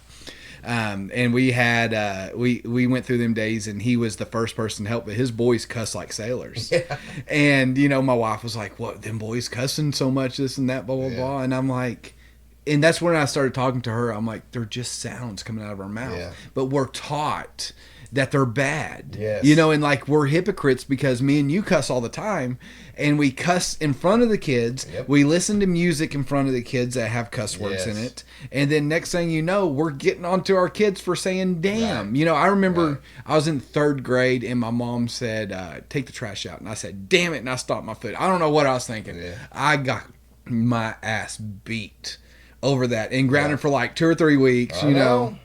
It's so and silly. then you're sitting there thinking, hold on, I can't say that word, but I'm not trying to throw my parents under the bus. No, it's but you guys go off and do this shit. Yeah. Like, come on. I know, it's hypocrisy. It's bullshit. People create these rules for themselves, and this is what I view as authoritarianism. It's like people find a user set that they like, but then they want to apply it to everyone, and everyone needs to be like this. Nobody's out there just accepting diverse opinions and ideas. That's what makes us better. That's what makes us learn. Yes. And I grew up in a very authoritarian Christian household, man. I wasn't allowed to listen to Metallica, The Doors, anything that was, had any kind of connection to Satan. It was not allowed. And of course, kids are going to find ways to do it anyway. So you tell me I can't do it. Now I want it more. Yeah. Because of the way you've reacted to it. And as a parent, I'm very conscious of that. If I'm going to tell you can't do something, I know they're going to. So I try to not ever ban or, they listen to music from, I'm a metalhead, so my kids have grown up with metal, and it's fine. But it's just such a different culture than what I grew up in. Dungeons and Dragons back then, it was just taboo. You were going to hell, and parents were trying to get the game banned and stuff. And it's like, man, religion on either side, it's an ideology. It's an idea that you have that is inscrutable. It can't be scrutinized or questioned, and it must be applied to everyone else. Those are dangerous. And it's what wokeism is now. Well, so do you play video games at all? Oh, I'm a gamer. I haven't found one in a while, but the last one I played was Red Dead 2. Red Dead 2 is good. So I'm a big Call of Duty. I'm a big Warzone. Oh, yeah. I've seen you Love playing those Warzone. kind of games. Yeah. And the way the Warzone culture, and I'm glad we're getting back to the original. But I remember Black Ops 2, and you would be sitting in lobbies, and you would just be like, holy shit. The online shit Yes. that goes on? Oh, And I then know. now So toxic. you get banned for, and But also, that's part of growing up is talking shit. yes, Especially for guys. I got banned for 3 months for saying that's gay. Oh, my God. Like, That's gay. That's gay. Find me another word like Theo Vaughn. Find me another word that is better. Some things are just gay, right? And I'm not trying to say anything bad about people. Has nothing to do with homosexuals. But there's gay things like you do something that's gay as shit, man. And I said, that's gay, and then instantly get banned for 3 months. Jesus Christ. And I'm like, 90-day ban. Are you serious? Like, well, this has been something with my wife that we've had talks about. She's like, you know, you're too hard on the boys if they get out of line. You know, like, she can't control them. They're boys. They're like, okay, Mom, whatever, and then they'll do whatever the fuck they want. Well, when I hear about this, your mom told you to do this, and you just blatantly disrespected her, that's a fucking line crossed. Yeah. And we got a problem now. Yep. And then I get mean because boys need it. So does your wife get mad at you when you get mean, though? Yeah. But I won't apologize because these boys need to get smacked when they hit the electric fence. And it's like, you can get mad at me, but the only way to keep them in check is to be mean. Because they need a fence to hit, and we are such a society of pussies that we want to give our kids everything and don't tell them no. It's like, no. They need to be told no. Yeah, and you're not doing this because of this, and, you know. Yeah, and it's one of those things with a marriage. It's like, I'd rather be at odds with my wife and do what's right with these boys because I know damn well, if they're my son, I know what they're capable of. Yes. And my dad was a wild fucking hellion too, you know, who needed some boundaries. I'm going to put boundaries on my kids, and I'm not going to apologize for it. You know, but we also have the best fucking times together. Yeah. Oh, absolutely. I love, you know, when Benton broke his back, the first time Benton broke his back, You say it so casually. First time my son broke his back. Yeah, he's a fucking shithead. He's just like me. But I love him to death. He's a good kid, but he's hard-headed. And he broke his arm, and he got back on the bike. It was probably 3-4 months later. Hadn't been on a bike, and there's a high-speed triple, which is you're hitting this thing probably 45, 50 miles an hour. Mm-hmm. And it is everything a 250 has to hit it. You know, and he weighs next to nothing, and it's still everything a 250 has to clear this thing. Yeah. And you're jumping, 80, 90 feet, and I told him, I said, you're not ready to hit this triple yet. Don't hit it. Like, we're first day out. Well, his girlfriend's dad was like, oh, you're a pussy if you don't hit this. Well, what does any 16-year-old boy, 15, 16-year-old boy do? They're going to have to hit it. And so I was rounding the corner, and I heard him click up a gear. When you're a motocross dad, you catch on to this stuff. Yeah. And I hear him click up a gear, and I thought, that motherfucker. And I turned and looked, and I seen him wreck. And of course, first thing is I'm mad that you did something that you didn't. Go walk. You're walking. He's like, I broke my back. And Benton is a very strong kid. When he broke his arm, and I'm telling you, the thing was sticking out. I'd have to show you X-rays, but his scars from here to here is sticking out of his arm. And he never took one pain pill because he was a big Andrew Tate fan at the time, and pain medicine weakens you, and I'm like, hey, more power to you. I'd rather you not take the hydrocodone. If you have the gauze to go through it with no pain medicines, more power to you. But I don't. I'm too big of a pussy. Give me whatever you can. Give me morphine. But I'd rather you not take the hydrocodone, and so he had like 3 bottles of hydrocodone in his room, and he never took one pill. Like, we're sitting there counting them, and I'm like talking to my wife. I'm like, he's never fucking taken one pain pill. Yeah, that's where I'd be like, if you're not going to use them, I'll take those. And so he broke his back, and he's laying on the ground. And he's like, I think I broke my back. And as a hard dad, you're like, and I mean, he's bleeding out of both his eyes. Like, if I could pull the pictures up, and I'm like, hey, I'm pissed off as a parent, as a dad. I'm like, get your ass up. You didn't break your fucking back. Walk to the truck. I'll load your bike up, but we're done. You're done riding. And so we get to the children's hospital, and there's like, Mr. White, he has 3 broken vertebrae. And they walk out of the room, and I like talk to him. I'm like, if you tell them I made you walk to the truck, DHS can come get you. And I said, hey, if they come get you, one of 2 things. I said, A, I don't have to pay for this fucking dirt bike shit anymore. And I said, you're a pretty expensive kid, so you're losing everything. Right. Because DHS investigate. Every time that my kids go to, and I had them show up at my house and actually have the audacity to say, your kids have a lot of stuff. Well, you know what? I live through my kids because I want my kids to be happy. They work hard. They're decent kids. If they want to race, I'll let them race. And they like accuse me of like enticing them with all this stuff. And I'm sitting here going, don't fucking tell me how to raise my kids. Yeah, like, take all this shit away. I'd much rather go afford a Lamborghini right now, honestly. Like, but, and he walked to the truck. We get to Children's Hospital. He broke his back, and that was a parenting learning moment. You know, as everything. I'm like, okay, maybe I should listen to my kids a little bit more. Yeah. But in a sense, that fucking kid shouldn't have did it. You know, and he realized at that point. And now, if he ever gets back on a bike, I pulled bikes from him just because he is very accident prone, as you can tell. 2 or 3 times breaking his back. Actually, 3 times he's broke his back. I just said it's not worth it. I said you're 16, 17 years old. I said when you get to my age, you're not gonna be able to walk, kid. No. And I said I know you love riding dirt bikes. And now he wants a crotch rocket. And I you know, I traveled the country for a couple of years doing stunt shows on crotch rockets.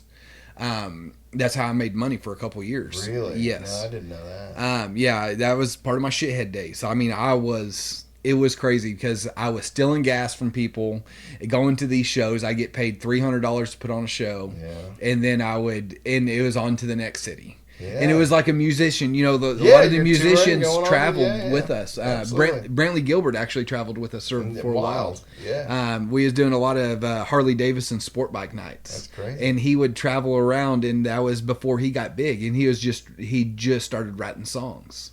No shit. That's and man, I'd get paid like $300-$400 to go put on a stunt show, and then we'd load these bikes up in a van. You know, somebody's van that we'd borrow, and we'd like $50 to ride to the next city.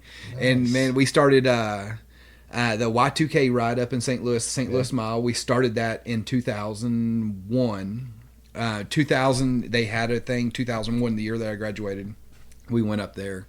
And that's where it really started. And then I rode hard from like 04 to 08. In 08, I had a bad wreck. And I lived 6 months of my life in a cast like this. Yeah. My leg was broken. I couldn't pick up Benton. You know, he was a baby. Yeah. And my girlfriend at the would have wiped my ass. Oh. And I was like, okay, no more street bikes. Humiliating. Oh, like, yeah. The poor girl. And I broke up with her as soon as, I mean, because as us men, you know, we don't want that or kill her. Yeah, I was like, you've wiped my ass. Well, you've wiped my ass. We can't. Yeah. No, I get it. So candles. So, yeah, we're just talking about candles, man, and we both love candles. I don't know what it is. I think a lot of it for me is I'm up late a lot by myself. It just was like, it's kind of comforting. Have you seen the woodwick candles that make the pop noise and stuff? Yeah, my mom got me one recently. It was the first one I'd ever used. I'm not sure how I felt about it. It was a lot different. So yeah, I love that whenever so if we have a snow, like I'm a big candler. I'm a huge candle guy. I'm a huge scent guy. So if you speaking of, if you go to dandyman.com. Dandyman.com. We have a new infuser that just got launched. That's the company my wife runs, the COO of that. Really? Yep. See, I didn't know she was an entrepreneur. Well, it's my best friend. He's the one who started it. That's the one who sold me the barbershop. Okay. I luckily, he started cutting my hair up in Bentonville. I had a barber that was cutting my hair that worked for me. And then they got fired, and me and him sort of started this friendship. We are two totally opposite people. Yeah. He is a neck-tatted kind of person. People look at him and they're like, but he is... Well, you got some tats. Well, I got some tats now because of him. Really? Because of him. You know, I had this tattoo down to here, and but then he convinced me to finish it up. But his name's Lucas Kemper. He is he is the friend that everybody wants to be friends. He's that kind of person that he has one friend. Yeah. And I mean, he has a couple friends, but he's 100% in. He's invested in me. I've always been that way too. I prefer quality over quantity. Yes. So I have few close friends versus just a shit ton of acquaintances. You know? Yeah, we're actually leaving to Texas 2K. He is a very, very generous friend. Yeah, I'll just put it that way. We're going to Texas 2K, which is do you know much about Texas 2K? Have you ever heard it? No. So it's the fastest exotic cars in the country. Okay. They meet up once a year down in Dallas, Houston area, and they have these races, and you're talking about cars that have calibers of going 60 to 130 miles an hour in sub 2 seconds. Yep. We're going down Thursday morning. We're loading up, going down, taking taking the cars down. He has a fully built R8, about 2,000 horsepower. He's not actually racing it during the event, but we're going to go find some after hours activities. I'll be driving the new NSX. Now, let me ask you this. On something like that, where these guys are showing off these fancy cars, for the most part, are these guys doing the work themselves, or are they paying somebody else to do it? Somebody else to do it.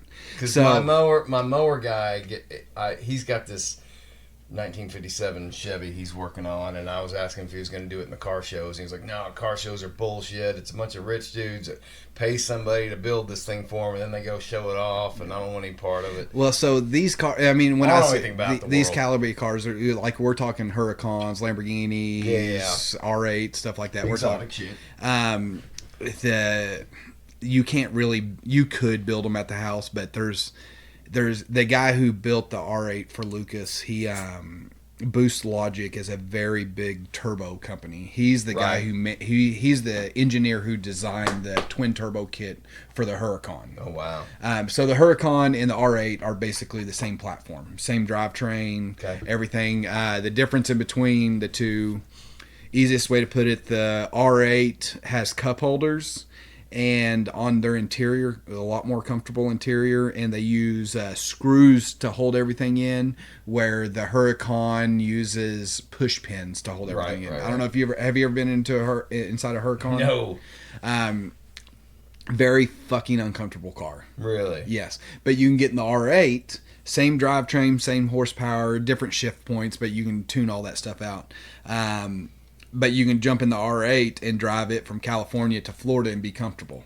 So do you have an adrenaline, like? Yes. See, I'm not that way.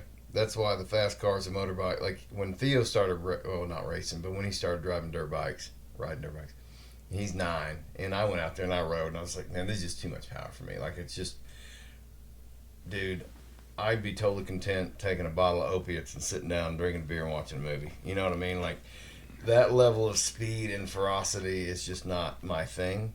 It's dangerous, and it scares the shit out of me. So if I'm in control, then I'm okay with it. Yeah. But like even Lucas with his R8, he's like, "Are you going to do a pool with me?" Because he always tries to get me. We go on these express rallies and we travel a lot. And I'm along for the ride. I always joke around, tell people, he always corrects me because he's the kind of person that he won't let you put yourself down. He is that kind of friend. Like you put yourself down, he is the first person to sit there and go, Pick you back up. What the fuck are you doing? You're not Yeah. that, And I always tell people I'm the broke best friend. You know what I mean? I'm the broke best friend, because he has all these, BBF. yeah. But he tries to get me to drive the R8, and you get to a level of adrenaline, and this R8 scares the shit out of me. It really does. I don't even like driving it, and it used to be my favorite car to drive. I could call him up right now and say, "Hey, I'm going to come pick your car up for a week and go race it." Yeah. And he doesn't even question it. He's like, "Yeah." He's but he also is the best friend that when I wanted to start Dirtworks, I told him I was sick of working at the dealership. You know what I mean? And he sold me the barbershop, and I won't go into details what he sold me the barbershop for, but he sold me a very successful barbershop, 10-chair barbershop in Bentonville that is top notch. Like other people are like, "Hey," they're reaching out to me like, "How did you start this?" And I'm like, "I didn't start it. I just bought it." Yeah. This is his shirt. I mean, he's that kind of person. He bought me these shoes. I mean, that's the kind of best friend. These shoes, they look old and worn, right? Mm-hmm. He paid like $1,000 for them. Why? Why are they worth $1,000? They're fucking comfortable. What size shoe are you? I'm a 12. Okay, these won't fit you. But What I'm telling size are you? 11. 11. All right. But they're very comfortable, and he's that kind of best friend that takes you along for the ride and never lets you feel left out. And when he started Dandyman back in 2020 during the hype of COVID. He started. He's a barber, and when I say a barber, like a celebrity barber. When people come to town, he cuts celebrities' hairs. He's that person on Instagram that everybody's watching their videos. Really? Yes. And then you meet him, and you're like, "Fuck, you're just." He lives around here? Yeah. See if he wants to do a podcast. That'd be well, interesting. actually, there's a podcast. He had his own podcast going for a while. It's called shit. Banter Talk. It's on Spotify. Wow, nice. I'm on that one too. But and then he started this product, beard oils and stuff. And Tiffany was sick yesterday. She was actually supposed to get you some, but I had to get you some, bring it over here, some product. But he wanted a good quality product in his barbershop to sell. Yeah. Well, he's cutting all these executive when he cuts hair, he cuts executives' hair, stuff like that. Right. And so a couple Walmart executives started using his product, and they was like, "Hey, why don't you start selling this shit?" You know, and he he was going to sell it inside his barbershop. Yeah. Well, and I mean, there's more grind to it than just this story. Yeah. You know, I mean, the guys went through the grind to get to where he's at. Yeah. And now he's in every Walmart in the nation. No shit. And my wife, he's taking us along for the ride. You know, my wife's always been my wife come from Watts.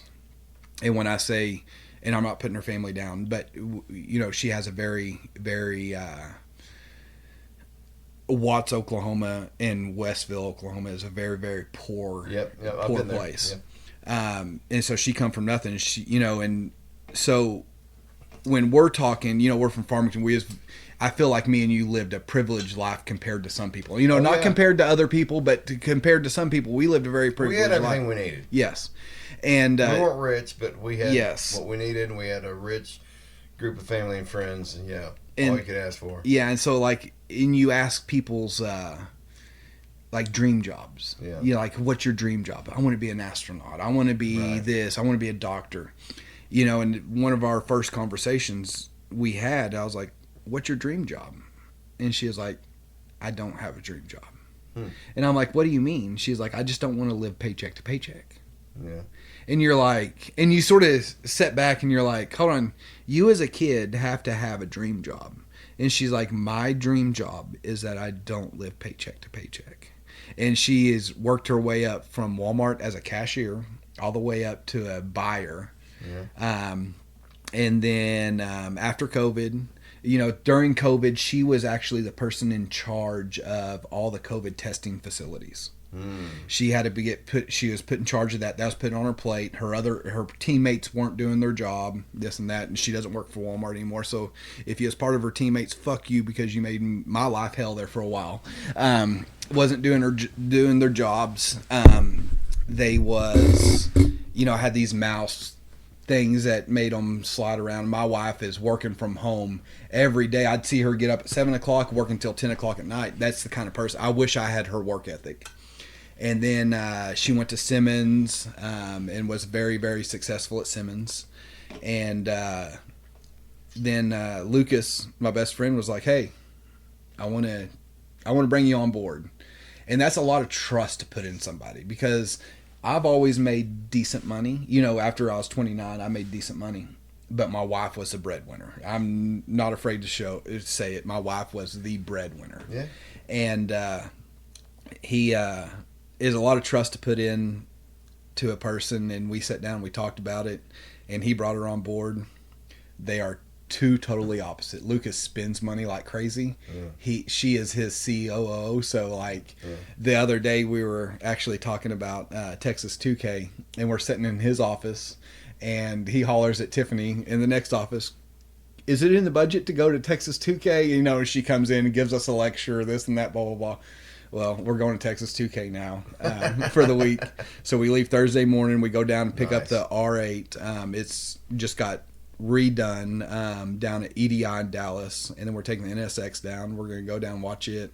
But if I'm in control of the car, I'm good. But like this last express rally, two or three express rallies, we went to Pikes Peak. Oh, yeah. Drove all the exotics up Pikes Peak, and we're talking 40, 50 Lambos. Stuff. Where is Pikes Peak? Colorado. It's in Colorado. Yes. And crazy story about Pikes Peak. If you're driving down Pikes Peak, if you ever you need to go to Pikes Peak. You have to drive up it. But when you're driving down it, they stop you every mile and a half, and they have these cops on the side of the road that measure your brakes with this little brake, like this little thermometer. Yeah. If your brakes are over, like it is a surreal experience to You think we have mountains around here? We don't. No, I know that. Like, I mean, but you're driving up these mountains and you're driving back down and they're stopping and making people pull over because their brakes are too hot. Yeah. And then they cool down and then they'll let you go down another couple of miles and they stop you and pull you over. That's crazy. Yeah. But like the I never even NSX. thought about something like that, but it makes sense. Do you know Shaun White? Remember Shaun White, the snowboarder? Oh yeah, yeah. So the his Olympic snowboarder. Yeah, his so he owns a dealership in Denver, and that's the NSX we got. Oh, nice. It was his NSX. Oh, no shit. No shit, That's his personal crazy, one. man. He's part of the Porsche GT3 club, and so he had like Right, 12 or right. 13, the odd car out, and he's like, "Hey, I'm selling it." That's the one they got up in Colorado, and so we went on the first turn, and Lucas is driving like probably 120, and takes this corner, and I like, fucking let me out. Let me out. Put your wife in the car. I'm going to ride with Tiffany. Yep. And, but now I get to go on to all these express rallies, stuff like that, these exotic car rallies. I'm just the broke best friend that's tagging along with him. And it's great. You know, and we're circling back to Dirtworks. I said I didn't want to go back into the dealership, you know, because I ran dealerships for years. And you know this just as good as anybody else. Dealership world is hero to zero. Yep. And from month to month. Yeah, I saw it with my dad over and over. Yeah, and he was like, "What do you want to do? Let's do something you want to do." And I'm like, "Hey, I want to start a landscaping company." It is crazy because he never even hesitated. He is over at my house the next night with a business plan. We're talking about it, and he's like, "Hey, we're going to start this dirt work company together." You know what I mean? He's like, "I'm gonna fund it." And Did you say he did a podcast? Yeah, he has it's called. He does one now? Yeah, I don't know if they still do it, but I know they had several. It's called Banter Talk. Okay, nice. So you have to look it up. He's always on Instagram, stuff I'd like love that. to have him on. Yeah, Like, absolutely. He sounds like a fascinating. He is a cool guy. Talk to him. See if he'd be interested. I'd love to I guarantee you he will. Yeah, dude. I'll talk him into it. I got to a point in. So I've always been an introvert. I've never been an extroverted person, and then COVID was both the greatest and worst time of my life. The greatest because it was like I don't have to deal with people, but it was the worst time because you're completely isolated, which is not healthy. It's not good, and you just are living inside your own head. And I spent 2 years, like this whole building, all this shit you see was during COVID when I was working out here. It was just, we built the house next door like right when COVID hit. And I asked my wife, I was like, hey, instead of turning this into a garage, can I just have this for the band to play? And in 2019, we got together, we set up all the gear. We had like 2 practices and then cancel. It's like, guys, we can't dedicate a night every week just to cancel this shit. If it ain't going to work, it ain't going to work. Yeah. You know? And Durham Fest, now we know, hey, once a year is comfortable for everybody, you know, because it takes 3 months to get ready for a show. Oh, yeah. So, like, right now we're in band season, so I'm practicing with my son's band and I'm practicing with mine. And, you know, you kind of get into that rhythm, but it's one of those things that, like, you do a thing because you love it. And if you can do that thing, whether you're getting paid or not, and it brings you joy, it's like the most special thing. And I don't know if it's because I'm playing with my son or my dad, or it just it puts you in a great space. And you think to yourself, man, if I can make money at this, like this is the goal, right?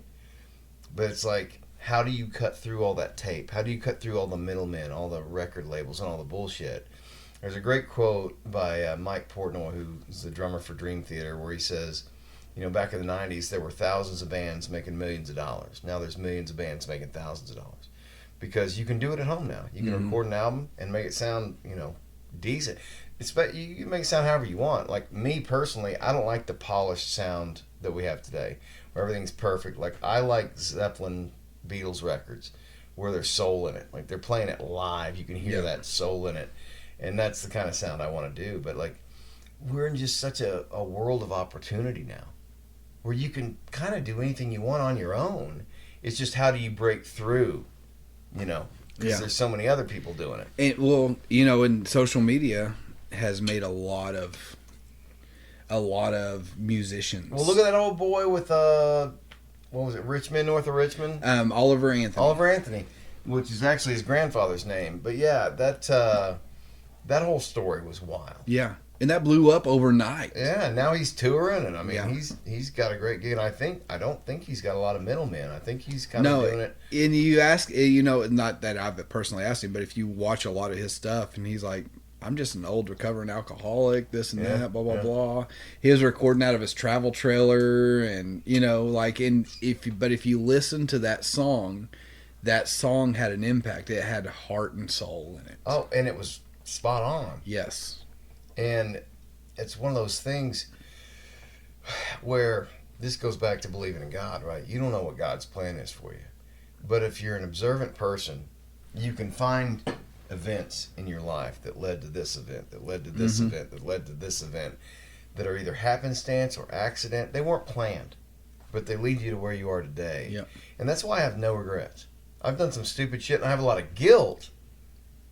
Now, guilt is different than regret. Yes. I don't regret a thing. I have guilt over a lot of things I've done. And that's something I got to work through. Yeah. But everything I ever did led me to right here. But you got a beautiful family now. Absolutely. And, you know, and not that me and you talk all the time by any means, but what I see on Facebook, you know, like I see your kids out just being boys. And it's just like, and hats off to you, because I see, you know, I don't put I used to be really bad on social media. I put everything. Now I just put like the happy moments, and that's what everybody sees on Facebook and stuff like that. Nobody puts the dark, deep depression, because Yeah, I'm not going to film me yelling at my kids to clean your goddamn room, or you're not going to fucking see an electronic device for a month. yeah, you know, and because I went through depression probably, it was a couple years ago. I was just miserable. And I was just miserable in where I was at work. Well, that invades everything. Yeah, and I was, people looked at me and going, man, you're making all this money, this and that. And I was miserable at work. I'd go to work, I was in this slump, and I remember my breaking point is I called my wife. And this is why I say my wife's a rock star. I called my wife that day, and I said, I need you. No questions asked. She came up to work. She worked. She had the opportunity where she could work remote when she wanted to, and she sat there and worked all day long. And the second she came in, I started bawling. You know what I mean? I was like, I don't know what's wrong with me. I have all these intrusive thoughts in my head.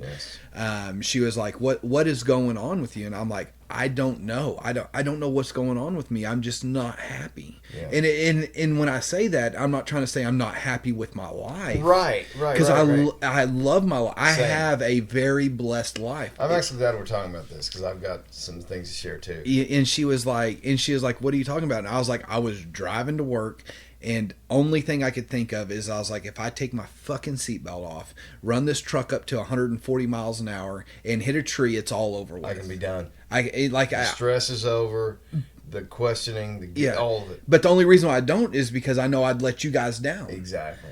And I don't want to be that person to let down. And I went through this funk, and I think part of it was, you know, we talked about me smoking a lot of weed. I think a lot of that was me smoking weed every day. Not that I'm trying to, but the amount of weed and the levels that I was smoking it all day long, every day, just messed with my chemicals in my brain. Yeah.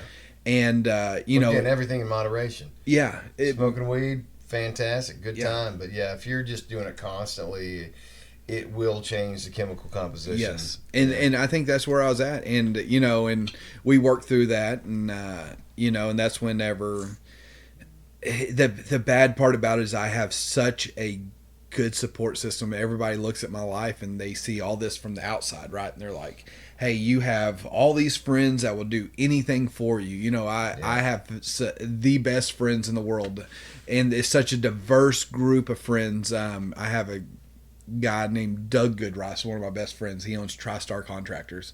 You would never know it. Guy's multimillionaire, you know what I mean? But I could call him up right now and say, hey, I'm here.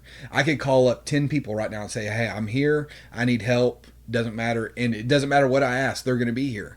And so everybody was looking on the outside going, what do you have that's going on with you? And I'm like, I don't know what's going on with me. You know, like there's something inside of me that's fucked up. I'm fucked up on the inside. And, you know, luckily I pulled through all that. What was it? I don't know. Was it a chemical thing? I think it was because I quit smoking weed there so I took a 90-day sabbatical. Yeah. From smoking weed. And I mentally got better.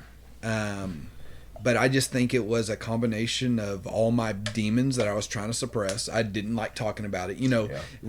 Growing up, of course, some of my family, and I won't throw them under the bus, but I had a very fucked up childhood, a very abusive childhood. But if you looked at my family from the outside, we were supposed to be perfect. Right. And then whenever that door shut, we was that, and that's why I question God a lot, because we as that family that went to church on Sundays, but when we got in the car, practice. Yeah, we got in the car. It was a fucking fist fight with my brothers. Yeah. Like we were fist fighting. My stepdad telling you how big of a piece of shit you was, and stuff like that.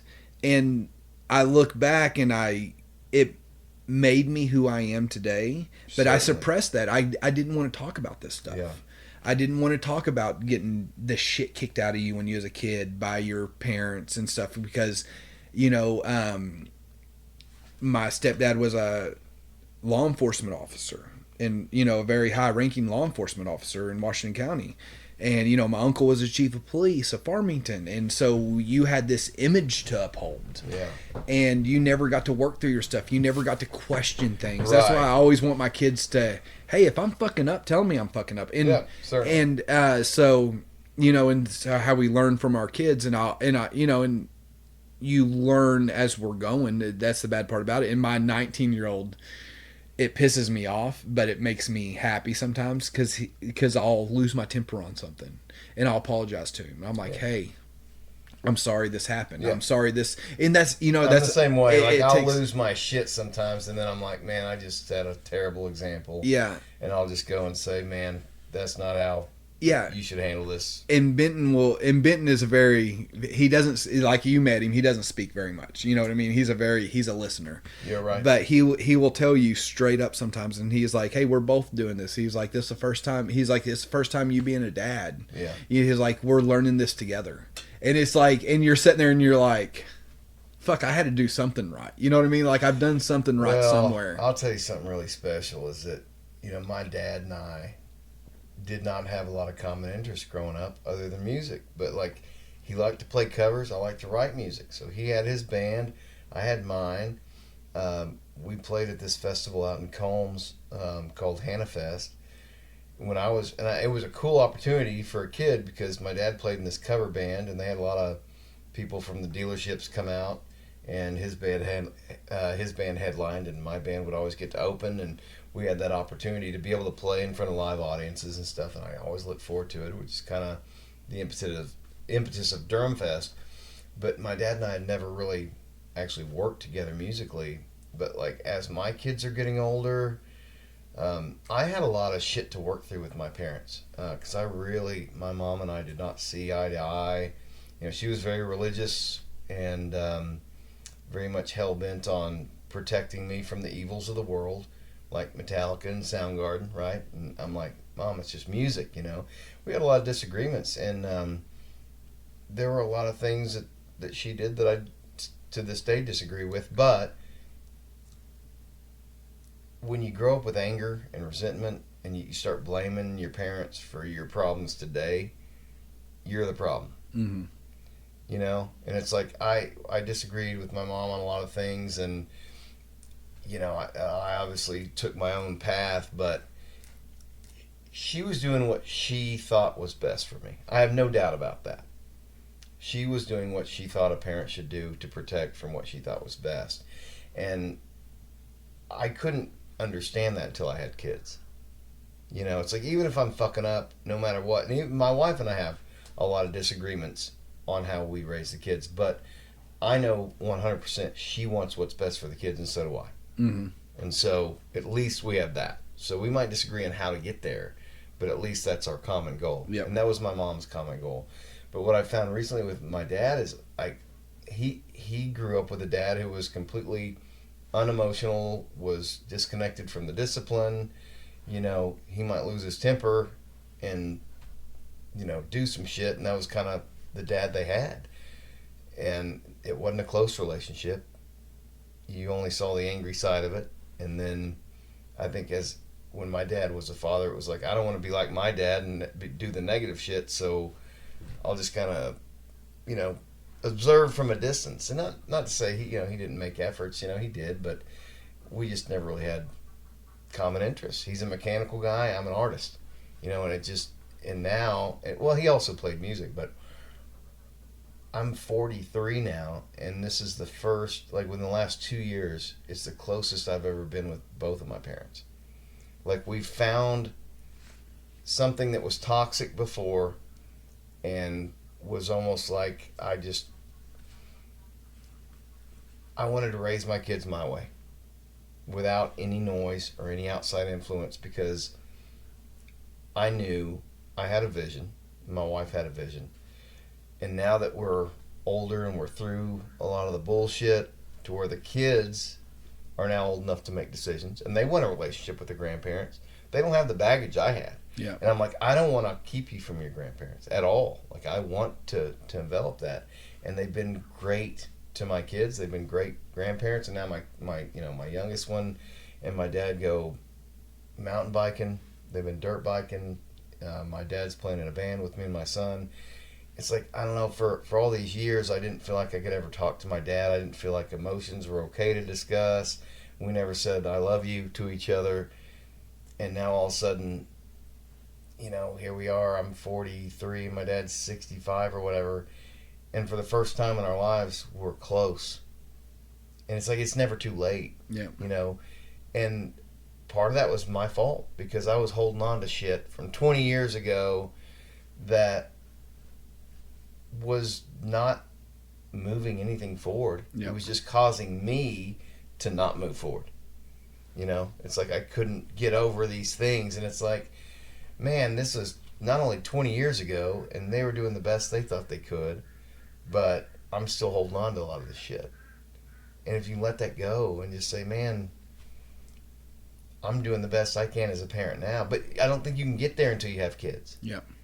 Well, I guess we took different paths on that, because I have no relationship with my parents. Well, right it sounds now. like your parents were a different story, though. Yeah, and I'm mine. if my parents had me when they was young, and they was very young, and they was learning too. But and I'm to the point in my life that either A, you make time for me and my kids, or B, I'm going to give them such a good life that I'm going to give them so much love that they don't need you. They don't Yeah. need you.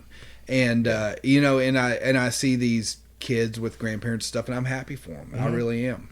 And a lot of it probably falls on my shoulders. Sure, and I'm not sure. trying to say 100% on them, but it's that type of situation where I'm just I all I need is my kids. I don't need you, And if you want to be part of them, you can show up. And my mom tries to make an effort. She tries to show up to major events, stuff like that. But I don't worry if they're there. I let everybody know when there's major life events, what's going on, Right. this and that. It's either you show up or you don't. But I'm going to celebrate it so much. I'll be so loud in the stands that my kid's not going to recognize if anybody else is there or not with them. Right.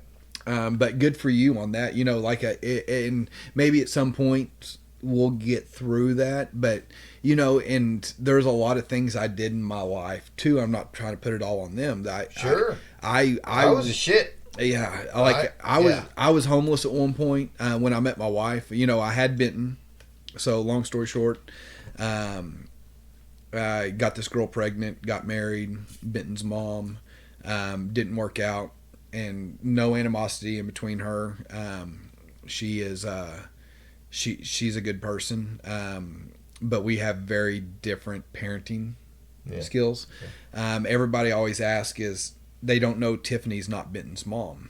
And and I have a stepson too, Raiden. Nobody would ever know, other than the last name, that he's not my son. I have his name tattooed on my arm. Right. You know what I mean? But I've been in his life ever since he was in diapers, and Tiffany's been in Benton's life ever since he was 4 or 5 years old. and they have a love-hate relationship, but that woman would give her life Right. no second guess, and he knows it. He knows that that's his mom. It's not his blood mom, but that's his mom. She is there for every step. That's something very interesting that you just brought up, because I think there's this lie that still pervades that says your family is your blood relations, and you have to spend this time with these people. Fuck that. Yeah. No. Why? If they're negative people, if they're negative influences in your life, and it's just something that you're going to dread, and you don't even want your kids around these people, fuck it. Jesus didn't even do that. No. You know, there's that story where he's hanging out with prostitutes and tax collectors and all this shit, and his mom shows up, and somebody comes in and says, "Hey, your mom's here," and he's like, "These are my mothers and my brothers." Like, you know, it's you choose your family. And when our kids were born, I basically yanked them out of, because both sides of my family have drama and old grudges and hate and toxicity. I was like, I'm not going to raise them around this, because I remember being a little kid and my cousins lived 3 hours away, and they'd only come up for like Thanksgiving or Christmas, and I looked forward to seeing them, and they'd come up and we'd be having fun, and then my mom and her sister would get in a fight, and then all of a sudden it was like, we're out of here. Yeah. You know, and it happened every fucking time. And I was like, man, I'm just having fun with my cousins. I don't get to see them. We got to leave. You know, and I was like, I'm never, ever going to create a situation where that's going to happen with my kids. So if I got to cut all that shit out, so be it. And we had family members die that my kids never met, but it was like, that's fine. Yeah. I don't care.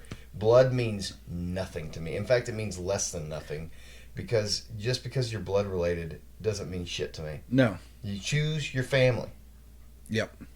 I choose my family, and I'm very. My cousin Ashley, she probably is one of my closest family members. And even though I haven't hung out with her in a couple of years, because we moved from, I live a very busy life now, you know, and she knows that. Her daughter Lily is just turned 18, big into horses. Oh, really? Yes, big into So I got to brag on her for a second. She graduated high school early, turned 18, and she got a job down in Texas. To go show horses and work on this horse ranch. I tell her she's going to be the next fucking tweeter off Yellowstone. Tweeter. Is she at 4.6s? Yeah, well, no, but she's traveling the country with this lady, showing her awesome. expensive horses and stuff like that. But my cousin Ashley is the kind of person, she'll tell you straight up, you know, Mort's daughter. And she goes like, Charles, if Charles gets mad at you, he'll never talk to you again. And you know, and that's some demons inside me. But once you make me mad, I'm that kind of person that I can just. If you're not in my household, then I don't care about you. You know what I mean? Like. Yeah, I'm also that way. I have and part of this is I didn't realize recently that I was actually autistic. Like, I'm on the spectrum, which it makes sense to a lot of things, because there's a lot of autism in my family. Like, my mom has an uncle. She's got a brother, and then her daughter, my sister, is autistic. So, but it's also a spectrum, and you don't realize until you kind of examine yourself. Like, I have all these weird things that are on the spectrum, and it makes good for obsession. You know, if you're obsessed with something, you hyper focus. It's almost a superpower in some ways. Yep. But when it's coupled with learning disabilities and things like that, it can really cripple you. But autism in some ways makes you take a look at Elon Musk, right? The guy doesn't even seem human. No. He acts like a child, with his energy levels and the way he acts he's so excited, like a little kid. But he's building rockets to go to the fucking moon, or to Mars, excuse me, to build a colony there to save the fucking planet. And everybody's like, oh, Elon's gonna steal our money.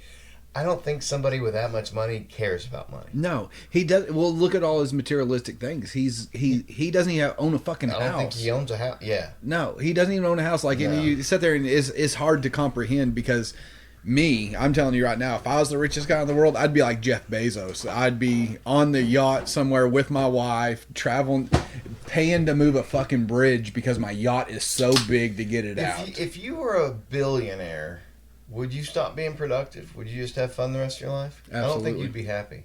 I think that I have enough activities that I could keep myself busy. I really do. I honestly, yeah, I could keep myself. So my retirement plan is my lifelong dream, and my wife's fully on board, is I'm going to buy a cabin cruiser, and I'm going to do what's called the Great Loop, just me and her.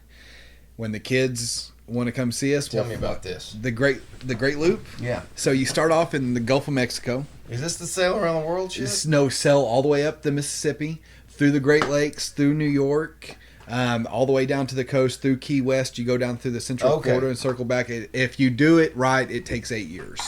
What? 8 years.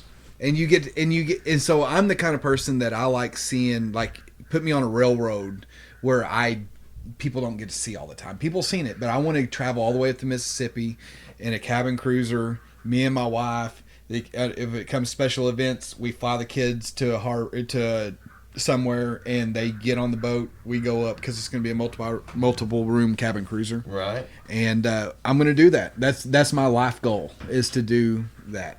Well, that's sick. How long do you think it'll take you to reach that?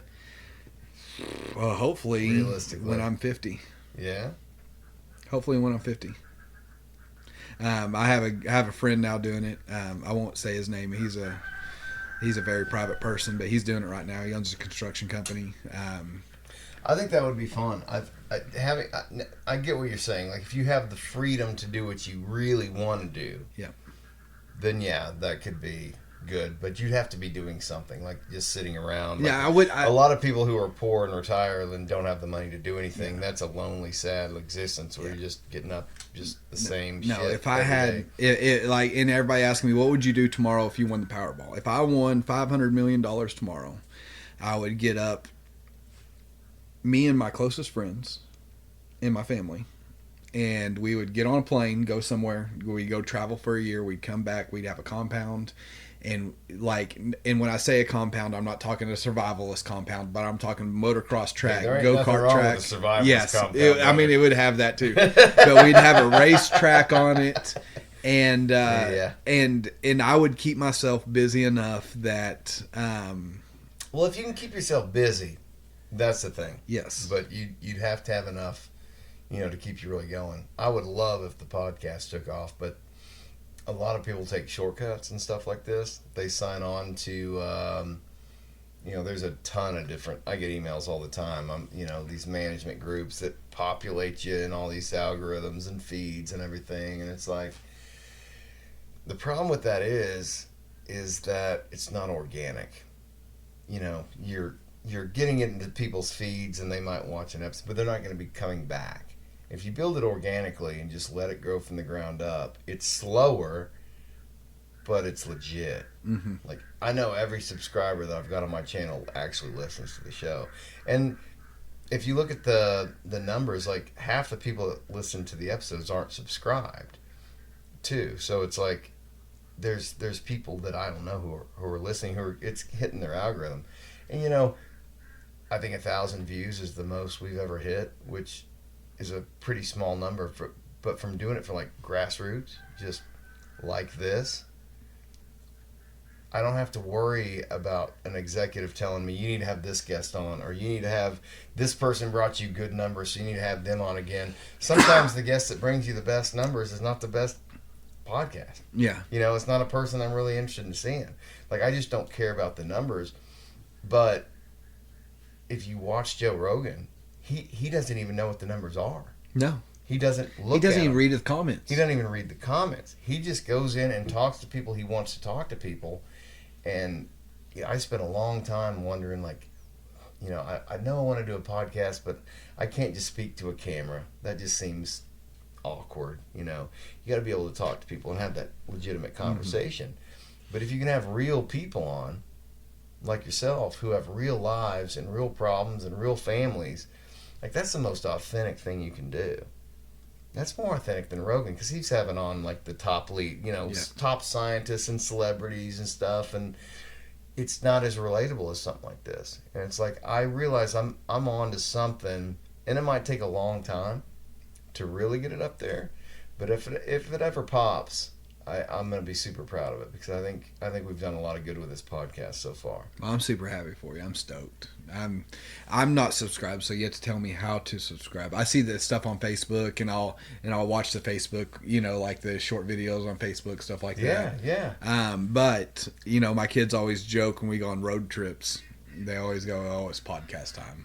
Because mine is Joe Rogan. I was even guilty of it this morning. I was listening to Joe Rogan and Bill Murray. Okay, so the problem with Joe Rogan for me is that the podcasts are 2.5, 3 hours, and it's like I'm trying to keep up with the news, and so he's got Elon, Andrew Schultz, and Bill Murray that I'm still trying to get through. I'm most of the way through the Elon one, but have you listened to the Bill Murray one? I'm about 3/4 of the way through it. Is it worth listening? Or Bill Murray's a weird dude. I'm a Bill Murray fan. So am I. So like the Caddyshack stuff like that. Listening to him, he's a weird dude. He is. But he's also relatable. Like, so if I can relate to somebody, then I'll listen. Like you said, authentic. If I can relate to somebody, then I'll listen. But Bill Murray's never seemed like a celebrity. No, my favorite is probably Caddyshack, and they talked about Caddyshack, and then what's the zombie movie? Zombieland? Gosh, I don't know. With Woody Harrelson. And was he Bill Murray in there? He had a cameo in it where he was acting like a zombie, and he was walking around with all the zombies. Well, they end up actually shooting him. It was fucking hilarious. Zombieland. I love Zombieland. Well, he was in a cameo in the 2017 Ghostbusters. Yeah. Yeah. And then, of course, Bill Murray's one of those guys that, I don't know, I feel like he got a lot of hype from my parents' generation for being on SNL, and then you find out he was only on there for one season. Yeah. And then he goes into movies and, of course, makes a ton of classics. I mean, What About Bob? Do you know his brother is like one of the voices on SpongeBob? I didn't know he voiced SpongeBob, but I know you talking about his older brother? Yep. He's a great actor too. I didn't even know that. I didn't even know he had a brother. Oh, really? You really? Oh, yeah. They've been in a lot of movies together. Can't think of his name. What's his older brother's name? Put it in the comments, people. But yeah, Bill Murray's never been one to really do interviews or like to do sequels, and of course he was the one that wouldn't do Ghostbusters 3, which really sucked because then Harold Ramis died, and then we got Afterlife, which I don't know. I feel like Hollywood's toast, dude. I think it's over. You still every once in a while you have a good movie, but as my kids growing up, I was such a movie buff that we had that. I was part of the Malco per se VIP where you paid for like we went to the movies that much. Well, dude, movies were a part of our life. Movies suck now, or they have an agenda, this woke agenda where girls are badass and men are bitches, and I don't want my kids watching that kind of stuff. It's bullshit. Not that women can't be badass, but it's usually at the expense of a man being weak. Right, like they're shifting this thing about tearing down the patriarchy. Yeah, it's just become. Star Wars is a great example. I grew up a super nerd. The only reason I played football was so I could stop getting bullied, because I was a fantasy reader. I used to get the shit kicked out of me because I was reading fantasy novels in Farmington, Arkansas in the 80s. That wasn't tolerated. Yeah, and it was I didn't know how to deal with it. I could, my parents couldn't fight these fights. The teachers, what are they going to do? And it was I either got to join them or fucking die. And I had to gain some respect. And I did, and I ended up being successful at football. But it didn't take away from my other shit. It was I gained my respect here, which allows me to do the things I like. But, of course, to this day, I love football. I'm coaching. I coached Walt's 6th grade team last year. I'm going to coach Theo this year. But I just feel like we had so many, like we lived in a golden age of movies. We were growing up with Indiana Jones and Back to the Future and Jurassic Park and all these things. And these people's agenda was to make money by making a good product.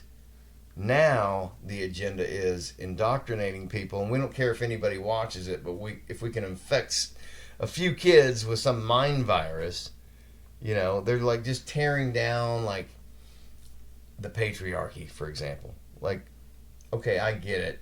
White man, bad and all that. Women have equal rights. I understand that. That's great.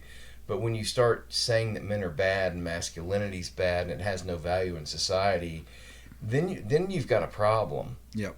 Because now you're basically telling men, hey, we don't need you anymore. And so you have suicide, depression, all these things.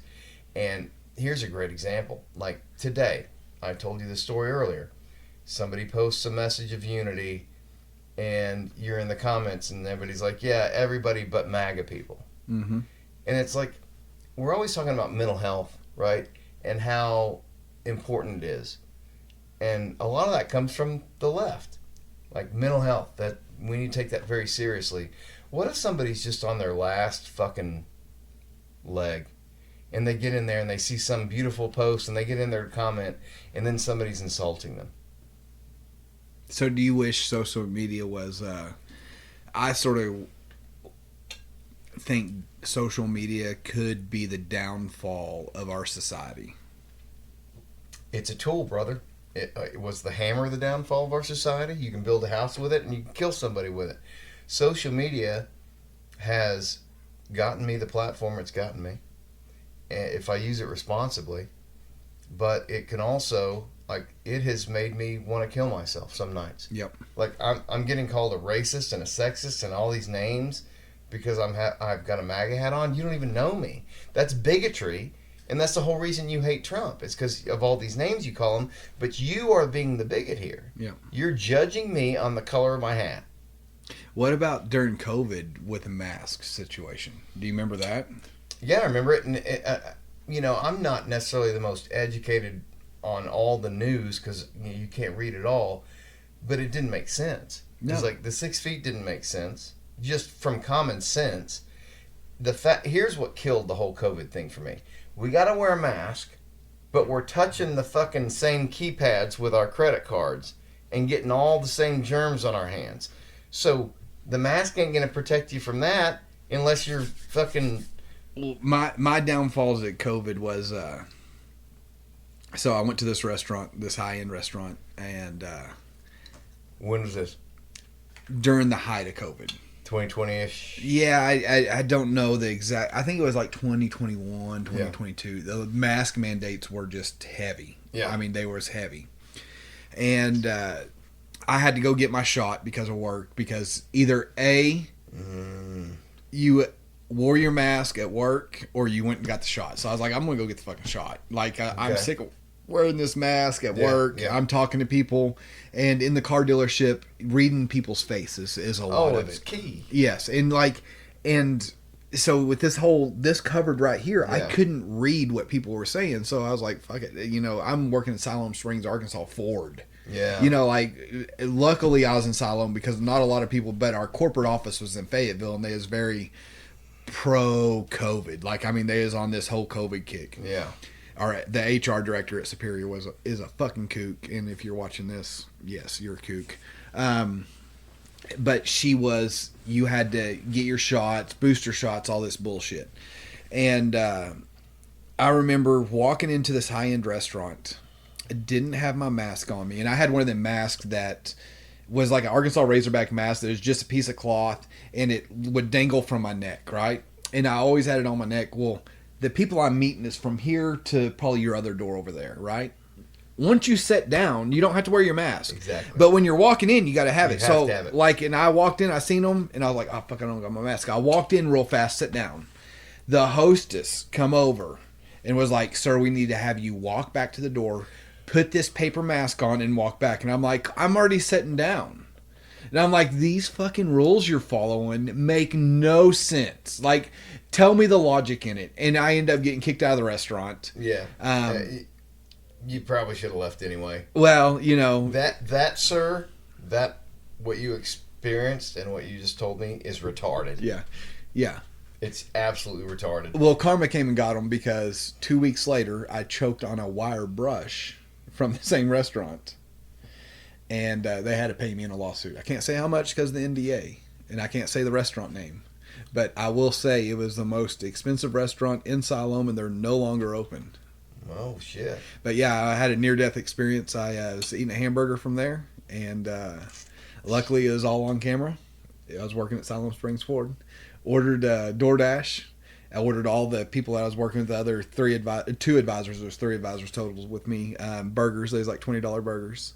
And I took one bite. It was all on camera. In front of the camera. Thank God it was on camera. But I took one bite right when they handed me the food. I handed everybody their burgers, took one bite. I swallowed a wire brush, one of the V brushes. It was about this long. And it went into my throat, stuck. There's a little flap that sticks where the food goes through, and it stuck it open. So I could talk like this, like normal. But when I go to breathe in, it was like breathing through a coffee straw. Right. And so I tell my boss was my old employee, and because I didn't want to be manager, because I was sick of being manager at the time. Yeah, God, I don't blame you. And I was making good money just riding service, and I was like, man, I think I'm fucking dying. He's like, swallow some Dr. Pepper. And so I'd take a drink of Dr. Pepper, and I like all of a sudden I heard a pop, and I could do like this, and I had to keep my neck like this, and I was like, I'm fucking dying. Well, the owner was there, Brant. I grabbed him by the shoulder. He was talking to somebody. Of course, if you ever met Brant, he's a hell of a guy. But I grabbed him by the shoulder, but he's very proper, and I'm like, I'm fucking dying. And he's in the middle of talking to somebody. He's like, somebody get him to the goddamn hospital. And so Mackenzie threw me in the truck. We ran to the hospital, Siloam Springs. I woke up 3-4 hours later, and they was like, where'd you eat at? And I told them the place. And they was like, well, we have this in pathology. They was like, a wire brush was stuck in your throat. So was it in the burger? It was in the burger. They was cleaning their grill with it. So the next day, of course, the health department gets notified. The next day, the state police and the health department go into this restaurant and seize these brushes because it's highly illegal to use these brushes in a commercial setting. And then they sent both these pieces of this brush and this piece that choked me into pathology, and they proved that was from me. And I wasn't suing them. Only thing I said is, I said, you need to pay my medical bills, and I want a refund for my $20 burger, because I'm petty as fuck, all right? I mean, that's one of my flaws. I'm petty. And so they put together this whole board that was this pain and suffering board. It was the craziest shit I've ever seen. Seeing how much I suffered, this and that, blah, blah, blah. And they offered me the settlement. And I'm like, guys, I'm just asking for my medical bills to be paid because I don't think my insurance should pay for it. Right. Like, I mean, I'm principal at this point. Like, you should pay for this. My insurance shouldn't pay for it. And I want a refund for my $20 burger. That's a reasonable ask. Well, they give me this cash settlement. I mean, they won't talk anything other than cash settlement. And I'm like, I guess give me a fucking check. I don't know what to tell you. Like, I don't want the money, but if you're offering me the money at this point, give me the money. And they gave me the money, and I signed an NDA, and I tried to go back into the restaurant like 3 weeks later, and I got escorted back out. Apparently in that NDA, I couldn't go into this restaurant for a year. Well, this restaurant, and people will figure this out, this restaurant had to change names. And then, but they're owned by one of the richest people in Arkansas, one of the richest families in Arkansas. And I couldn't go into this place for a year. And I'm like, what the fuck did I do? Like, and so it was like almost a year to the date later. My wife was employed by this family, and we went in there, and the camera, you could watch the camera. It was the craziest shit in the world. Like, you can't make this up. But I walk into this restaurant, you know, because I'm like, I'm still being petty. Yeah. I mean, I'm going to go eat there because it's the nicest restaurant in Siloam. We don't have that many food choices in Siloam. Yeah. And the camera is on this rotating thing, and it fucking follows me all the way, and is just like you could tell it was just following me. I get up, go to the bathroom, this camera's following me. And my wife's the one who noticed it. She's like, that fucking camera up there. And she was worried she was going to get fired, you know, because, I mean, it was the same. She was one of their executives that owned by the same place. It was crazy. But yeah. It was crazy. That's I'll show you wild. pictures after the podcast. I have pictures of it still in my throat when they took it out. It has the dates on it. That was actually, I want to say it's 2020. It was right towards the end of 2020. Yeah. It- It's wild to think that 2020 is 5 years ago. Like, I don't know if it's age or what, but it like feels like time compresses. Like to think that we graduated a quarter century ago. It doesn't seem like. Oh man, I went to my 10-year reunion. I've never gone to one. How was it? There's a couple people there that I love, but there's this one person, and hopefully she sees this podcast. She was like, "Oh, you're getting fat," and I was like, "Oh, fuck you," you know. Like, I mean, it was still cliquish, and it was. Really? We pull up, and we stayed there for probably an hour. They was all going to go drink afterwards and stuff, and I was like, I looked at Tiffany. I said, "It's time to go," and we left. Yeah, I've never had a desire to do one. Now there are people from that time period in my life that I've wanted to reconnect with, like Stillwell and people like that. But we can just connect. Yeah. Yeah. Stillwell and I used to do a lot of podcasts, and then it was like we just don't want to turn the cameras on now.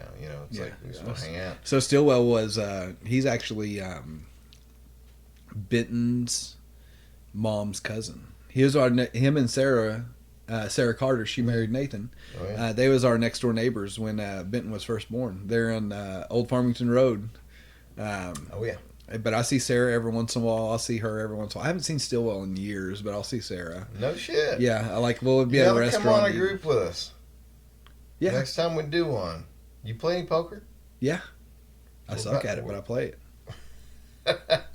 Well, it's one of those things that you think you could master, but you always get fucked eventually. Yeah. Oh yeah. We have poker tournaments. One of my good friends, Al Jones, he has a poker tournament probably once a year at his house. We go over there. It's like $50 buy-in. You can buy in 3 times, and Yeah. it will end up being all day long. And towards the end of the day, it's like the 3 people that's in. We're like, we're going all in, all in, Yeah. all in. Well, now Still and I are starting a poker tournament a month. Well, maybe monthly. We'll see. We're doing one on the 29th this month. Welcome to join us if you like. We're Absolutely. gonna do it at my neighbor. I don't know if you saw when you drove up. My neighbor's got that big shop down there. Mm-hmm. He just built. We're gonna start doing it down there. Yeah, I seen his New Holland skid steer. I was like, man, that's a nice fucking skid Yeah, steer. oh yeah, he's got some shit. But I didn't want to have to like rearrange this to do that, so he's gonna host it. But yeah, we're gonna try and do it like once a month or something. $50 buy-in. I don't think we're gonna do rebuys. I think we're gonna do it like tournament style. Just Yeah. fucking get it over with. you Yeah, know? absolutely. I'm in. Seriously, I'll put it on the Yeah. calendar 29th. Yeah, my oldest son's gonna play with us, and I'm like, I don't know if I can talk about. Well, this is Monopoly money. Yeah, I'm in. Gambling's illegal in Arkansas, people, so we would never actually gamble. We're using Monopoly money.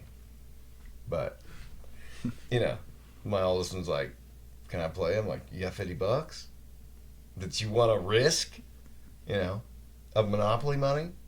He's like, That he gets for doing the chores around the house. and he's like, yeah, it's not a risk. I'm like, really, bitch? You think at, what hell is he now? Is it 14? Yeah, he's 14. I'm like, you think you can come in and just hang with the dudes at 14? He was like, yeah, I'll figure everyone's tails out within 5 minutes and take all their money. But do you remember when you was 14, 15, how cocky you were? Yes. Fuck. I love my kids I love to their death. confidence. I love But his confidence. sometimes I just want to strangle the fuck out of my kids. But you were the same way. So you I have know to I understand. I know, You were but there too. But I was like, God. And I'll tell you, it was probably your kids are younger, so. But my 19-year-old, it was probably a year ago, and so I trained mixed martial arts there for years. Ooh, I got a story about this too. And I could fuck my kid up, no questions asked. Like, I'm not trying to say I'm a badass, but I know I can fuck my kid up, right? And so I had him in a guillotine. I had the double hooks in on him. I had him wrapped up, but he knows I'm not going to hurt him, right? And so he was like, and I was like, tap. He won't tap. I'm not going to make him pass out because Right. then I have to deal with mama. And I mean, if You don't want to deal with I'm mama. not like, I'll deal with her on certain things, but if I make this kid pass out, then I have to worry about sleeping. And so I have him wrapped up pretty tight, and I'm like, you better tap, you little bitch. And he's like, I ain't tapping. I'm like, all right, you're done. And so, and I had him like this, and I had him full underhooks on him, and I went to go push him off like this, and I said, you're done. And he grabbed me in a guillotine with his forearm. And it's actually a Chinese reverse neck hold is what he had me in. He didn't know what he had me in. And I mean, his forearm, I thought he busted my fucking Adam's apple.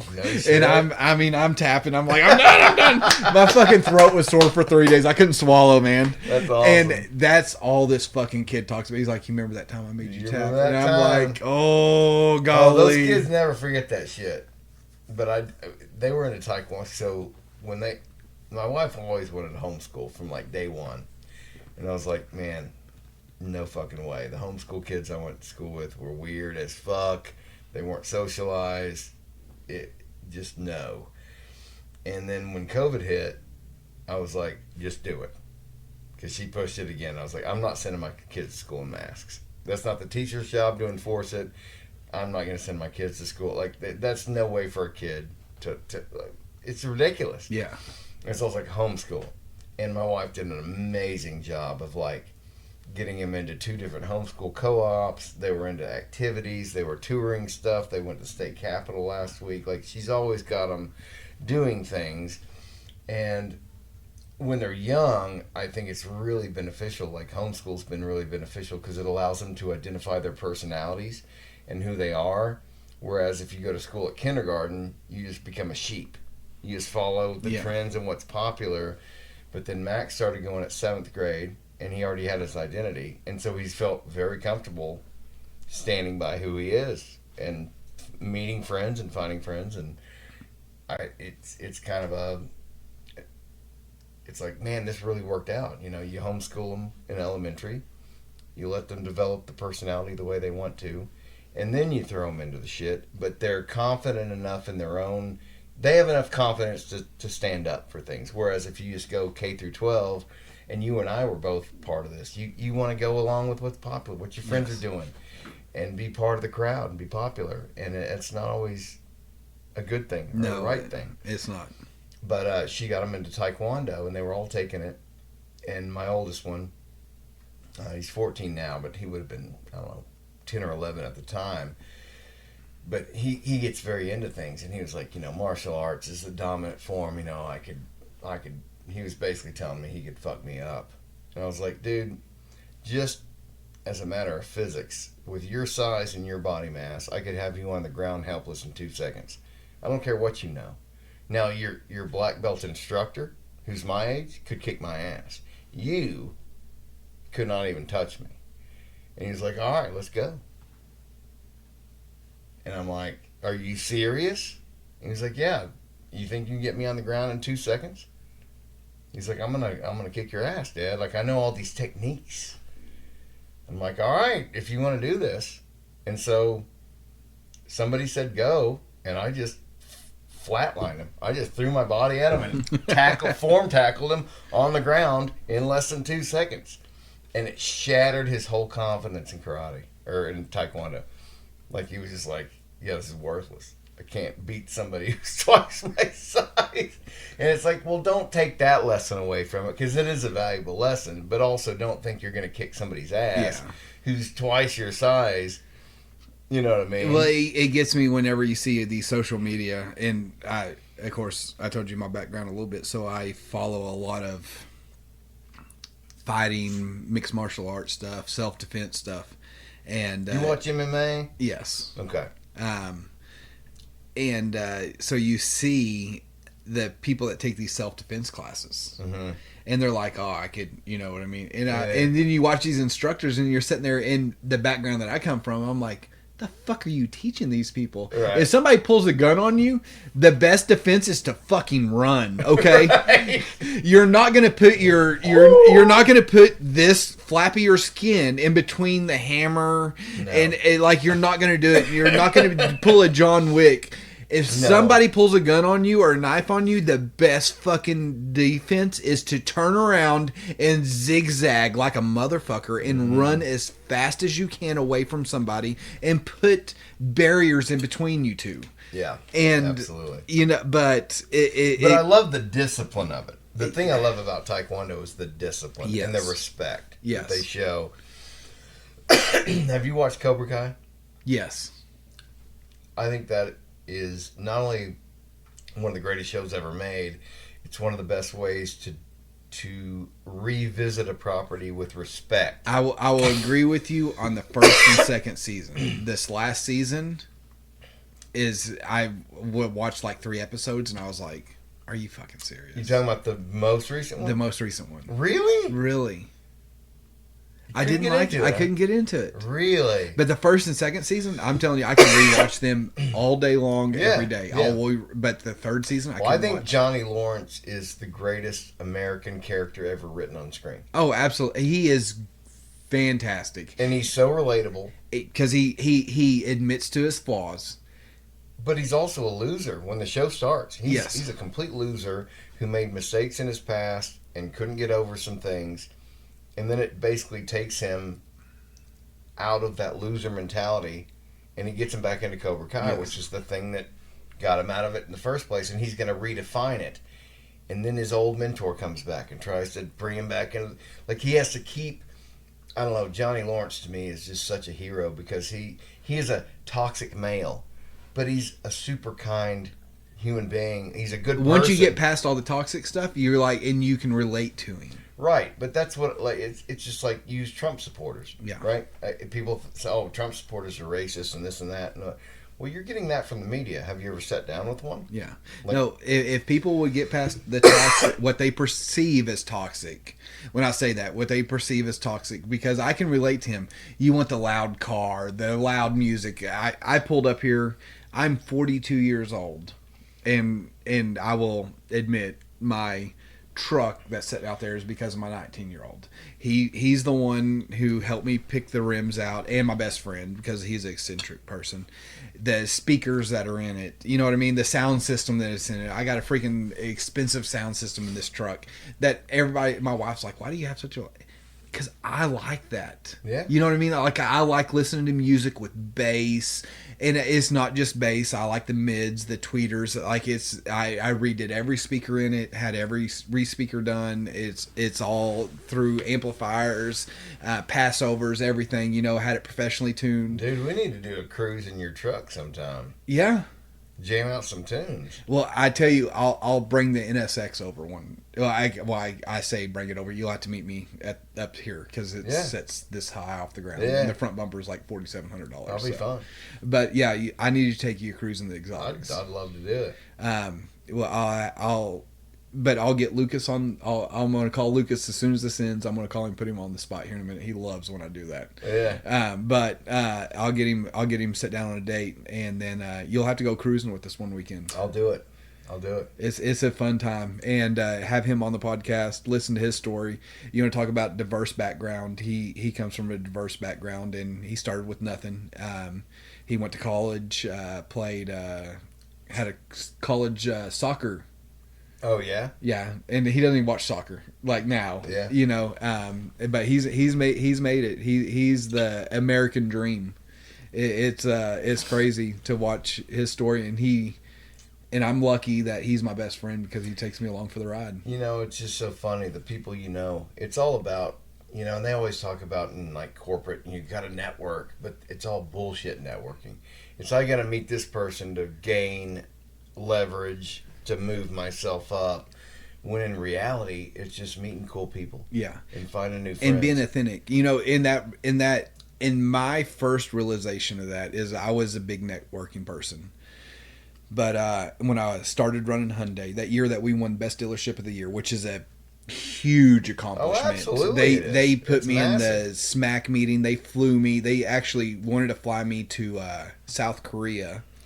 But the only reason why I didn't, because I had to pay taxes on it. It was like a $140,000 trip. You had to pay the taxes? And I on would it? have to pay taxes because it's considered a gift. And I was like, hold on, yeah, I have to pay how much taxes? Like, I'm not Nice. going. No, thank you. But the Hyundai Motor America president, sent him an email telling him he was fucking the dealerships, fucking the small man, this and that. I mean, it was like a 2-page fuck you email. A manifesto. Yes, like, and it all started over, like, in your dad comes from this, but like warranty returns. And it started because Hyundai Sonatas at the time, this is before the engine recall that they had on Hyundais, but the cooling fan had a vibration when it was mounted. But the warranty guys, and so how warranty works is like there's warranty inspectors. They'll inspect 1 out of every 10 warranty claims. And so you send the parts back to them and they'll look at them and they'll say, oh, that there's no issue with this. So they charge the dealership back all the time and labor, parts, everything. So if it's $1,000 claim that you covered because I'm trying to make Brad happy because he's a Hyundai customer, you know, but his car's fucked up. This is my justification for it. And then there's this guy bench testing these parts. And this fan, if you let it sit there and you fire this fan up, and these are electric fans, it wouldn't vibrate. But if you mounted it, it would vibrate like a motherfucker. And so they charged me back like $700-800. And I mean, I sent this fuck you email to him. Yeah. And he said, he goes, I'm sending the part back to you. I'm coming back to Bentonville. I'm coming to Bentonville. I want you to show me. This is the president of Hyundai USA. Yeah. And my district parts and service manager called me from Hyundai. This is like the liaison in between the dealership and the manufacturer. He called. He said, what the hell did you do? And I said, I sent him an email. Fuck him. You know what I mean? He's like, he's coming to your dealership. Yeah, fuck all this protocol and I was like, no, I'm done. Like, I'll prove it to him. And so I showed him on the bench, and I was like, so how many claims has this one guy that bench tested these across the nation charged back to dealerships that comes out of the service manager's pay because it goes to the service policy account, which ultimately comes out of the service manager pay. Yeah, I know how that works. Yeah. And he was like, I'm glad you sent this email. And I said, well, you need to call my dealership owner and district parts and service manager, Chris Crane, and everybody. Oh, you work for Crane? Yeah, I worked for Crane at the time. I was like, you need to tell Chris Crane that this email, because I was on the verge of getting fired. And so he calls him up on the spot and he said, hey, Charles is right. I deserve that fuck you email. And his name was Don, and he's no longer the president of Hyundai Motor America, but we became a good working relationship. Whenever I had an issue, I'd shoot him a text. Hey, this is what's going on. No shit. And I want to, and it was crazy because I'd be like, hey, I want to put tires on this customer's car that has 20,000 miles. Yes, they're still under warranty, but tires is a no-no. Right. You know, but this customer deserves it because of this part. Right. Done. And he'd send me an email. I'd attach it to the warranty claim, and they'd pay it. That's beautiful. And that year we won. But see, that's the thing, is you are looking at it from the eyes of customer service. I want these customers to be happy. That's the way I looked at it when I was a manager. I managed for 7 years. I had 29 employees when I left company one, and they were happy because I wanted them to have a good work environment. And the more happy you are, the better your production level's going to be. If you make these people's lives hell and just constantly berate them with bullshit, they don't want to work for you. They don't want to be a part of this company. So I think he graduated. I'm trying to think. Josh, we called him Booby. It was Josh. Golly, what is Josh's last name? Good friends with the Oberbys. Bostic? No, not Josh Bostic. That's their brother-in-law or something. That's my uncle. Yeah. Josh. He drove the green short wide in high school. Collins? Josh Collins. Josh Collins worked for me. I had to fire Josh because he took home a Genesis one night. He did a rolling burnout. It was the craziest thing I've ever seen. And I love Josh to death. Where the fuck is Josh Collins? So, I don't know. He worked for Sandals. And then after the dealership, he went back. Great service advisor. Great, hands down, raw talent. Yeah. Guy could make a killing. But his only downfall is he did this nasty burnout in this like $70,000 car in front of the dealership, pulling out in front of the general manager. And so like the general manager was like, hey, you're going to fire him. You know, and I still had a lot of pull because I was service manager of the year of the whole country. And Josh helped me get there. And he showed me the video, and I was like, "Oh fuck!" Like, well, I have no rebuttal for this. What are you gonna do? But you know, Josh is. You want to talk about a quick-witted guy? Yeah. He is a Dude. quick-witted guy. I haven't seen him since then. You know, of course, because I had to let him go. You know, sort of falling out happened. Car business is brutal. My dad's had to fire Braun, and they're still great friends. You know, like the Overbys and the Durhams. Hey, the Overbys are some of the best mechanics you will ever run across. No, they are the best. In my experience. Like, it is the craziest thing in the world because people say this and they don't really understand, but they can listen to a car on some issues over the fucking phone and tell you what it is. Yeah. And you're like, the fuck is wrong with you, Yeah, man? Like, they're on a different level. And I always grew up feeling and this is one thing that I'll say, this is probably giving a little too much male sensitivity, but I always felt worthless around my dad because he could fix anything. He could listen to an engine and know what was wrong with it. All I want to do is write songs, you know? And now we're playing in a band together, and he's told me, he's like, man, I didn't realize all the shit that went into this. You know? And it's like, now I'm getting a little respect for my dad, when it's like, I always respected him, but I just wasn't interested in that shit. So you know, your dad, speaking of your dad, I tried to get him to come on board with me when I was at Crane Hyundai Fayetteville. Greg Clinton was trying to hire him. And I was sort of worried because it's Bill fucking Durham. Like, in the car business, you don't work beside Bill Durham, you work for Bill Durham, especially in the service department.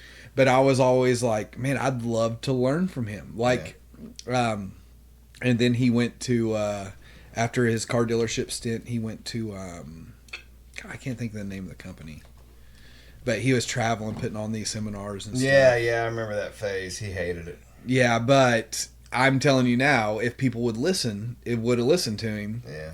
You know, and I had an opportunity to go work for him. He actually extended a job offer for me at Nelms.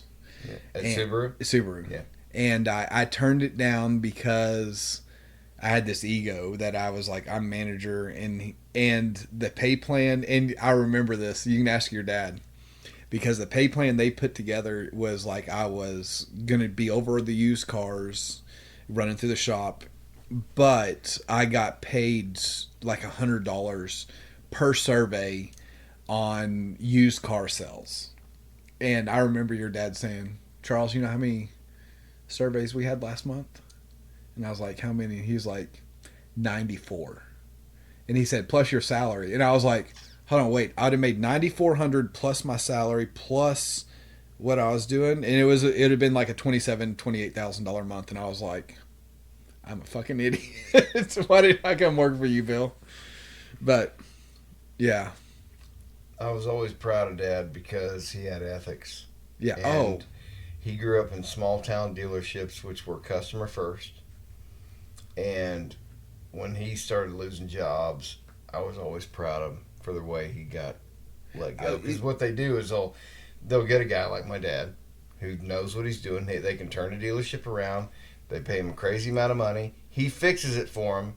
And then they say, now it's on autopilot. You're gone, and we're going to hire somebody for half the price to come in and do what you. That's exactly. That was my. And that was the nastiness that I started seeing in big business. Yes. Because, you know, as a kid, and this didn't happen until I graduated. Like, my dad had always worked for Bob Clark, and, you know, it was a small town thing. And after I graduated and Landers bought all that, you know, that's when it started getting cutthroat and nasty. And my dad wasn't equipped to deal with that. You know, he's a small town guy. No, customer first. He wants to help the customer. He's customer first. And now the corporation's coming in and saying, no, we're here to fuck the customer. Yeah. And my dad had a problem with that. And got him fired. Yeah, multiple times. And that's the mentality I took. You know, as I was known as the fixer. You know, of course, my head might be a little swollen because it's myself, but I would go into these dealerships and they would set these pay plans up. And I remember one of the biggest dealerships in Northwest Arkansas, set me this pay plan up. And I sat there with the owner after 4 months of being there, and he had to cut me a $47,000 commission check. And we closed the month out. It was very, very, very, very corporate. And we're sitting there, and he's telling me, like, why am I paying you this amount? And I'm like, you're the one who set the pay plan up. I didn't set the pay plan. You set these metrics. And car guys, you give a car guy a metric, we're going, like, that's how you motivate a car guy. You chase the metrics. Yes. You gave me these goals. I hit all these goals. Now you have to give me a $47,000 commission check in Right. 1 month, plus my salary. And so you're pissed off that I had a $60,000, $70,000 month. And I'm sorry, but change my pay plan if you don't like it. Like, set my goals higher. And he's like, I never thought you would hit $1 million in parts and service. Then that's their problem. And I'm like, you're telling me that I'm such a piece of shit because I hit the metrics that you set up for me. And then, of course, Well, you're succeeding on a goal that they didn't think was realistic, and then they're having to pay it out, and they're pissed about it. That's their problem. yeah. And then they let me go 2 weeks later. They tried to get me to go run one of their Springdale dealerships, and I'm like, am I fucking crazy? Like, do you think I'm going to go back to work for you? And that's when I gave up running dealerships, and I went back to just writing service. And I will say Superior takes care, especially in Siloam. Superior is a very small filling dealership, even though they're a very large corporation, especially at their smaller stores. And they take care of their employees. But then I had this goal that I wanted to be manager again. You know what I mean? Because once you're manager, you're like, hey, I want to go back to being manager. Well, not me. I'll tell you that story next time. But I left management because the personnel coming in was from another generation. Oh, yeah. You couldn't tell jokes. So I managed for 7 years in an accounts receivable department. The first 6 years were fantastic. We were team of the year every other year because you couldn't win it consecutively, but we were successful. We had the same team. They stuck with us. And then the company did something that basically pissed everybody off. We had a huge layoff, or not layoff, excuse me. They got pissed and they quit because the company basically said, hey, your salary, but now you have to work 5 more hours a week to make what you were making before. And so we lost a lot of people over it. And so we were so desperate to get people in, managers just weren't vetting people. So we're just getting these young people in right out of college, and they've never worked in a work environment. And my God, this generation was offended by every joke, everything. I had never, ever been called into HR in 11 years. I got called in there 3 times in 1 month after all these young kids came in. And it's like, goddamn, everything I say is offensive. See, that's why I'm thankful for the dealership, because the dealership, you know, my wife came from the Walmart world. Like I told you that how she worked her way up Walmart. And I remember, do you remember Arthur Williams? So Arthur Williams and Shane McCollum come walking in my office, and my wife come in because she worked at Walmart. This is Hyundai Bentonville. And they get into it. And I mean, they're screaming, yelling, cussing each other, car dealership wise. And I shut my office door, let them scream and cuss at each other. And I'm like, are you guys done? Like, are we done? Right. Are you pussies done? You know, like, I mean, I'm just agging it on. And I was like, you going to let Arthur get the best of you, Shane? And of course, Shane McCollum's like, fuck you, this and that, blah, blah, blah. Great guy. Gives shirt off his back for anybody. And they end up leaving my office. My wife is this big-eyed, big around, you know, and she's like, you can't fucking do that, Charles. And I'm like, what are you talking about? And she was like, this is an HR nightmare. And I was like, this is the car business. I was like, car business and Walmart are 2 totally different fucking entities. And I was like, yeah, we couldn't get away with this at Walmart, but we can get away with this at the dealership. Like, we can go fist fight out in the back and then walk back in and we're good. You know, so I never really had to deal with a lot of HR issues. I did have to deal with some HR issues, but it was the car lot and the car dealership, car business is sort of keep that shit away from us, and we're not going to go to HR and complain. Yeah, I remember when I started at Company 3, I'll call them, you know, it's business casual, and I was like, nobody's wearing hats. Are we not allowed to wear hats? And my boss was like, there's no rule against it, you know, so I started wearing a hat.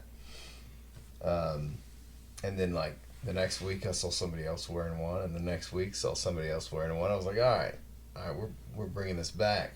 And then he was like, yeah, our top guy at the office is like, this is unprofessional, and Walmart people could see us wearing hats. And it's like, you got people with full sleeves and shit going on, but a hat is offensive. Like, and I'm not offended by tattoos, but like, whereas a hat's offensive, but I'm like, okay, your company, your old, whatever, I won't wear it anymore. But I remember at my last company, Column Company 2, I had a call with the buyer, and he always wore a hat, and I'd wear this bald eagle hat, and they were coming to do a taste sampling at our company, and I was like, well, dress up a little bit, kind of present the buyers coming in, and I wore like a Smith or a Company 2 hat, and he was like, where's the bald eagle hat? This is the buyer.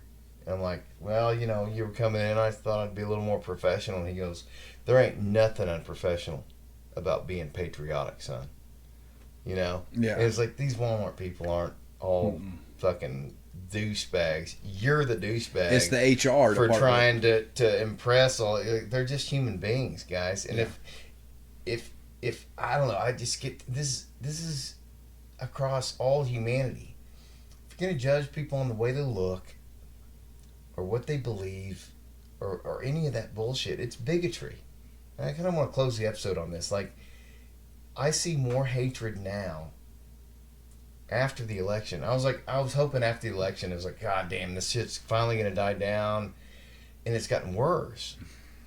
And it makes me sad because it's like, how much negative energy are these people giving to this? I wanted it to be over with so I could just get back to normal life. And, hey, I elected a guy that I thought would do the best job. Now I put the power in his hands because I can't do it, right? And now these people are just melting down over everything, and it's like, even like on social media, it's just it's so much negativity and so much hatred and so much just vitriol. It's like, what an example you guys are setting for the next generation. Is that this is okay. Well, the nastiness is okay. That's the only thing they have to hold on to. But it's making your soul toxic. I've done it. And that's why I know. I never trusted a preacher who never committed sin. It's like, what the fuck do you know? Yeah. You know how to be perfect, but you've never had to, like, overcome anything. So the reason why I go to this church that I go to now is because this preacher committed adultery. It's known in the Siloam Springs clique, and everybody's like, we quit going to church there because this guy. No. And so me and my wife had a conversation last week, and about this preacher having adultery with somebody that went to the church. And he brought it up. He brings it up almost every sermon. Hey, I'm a sinner. I've fallen because of this. I fell short because of this, and I've learned from my actions. Right. I can relate to that guy.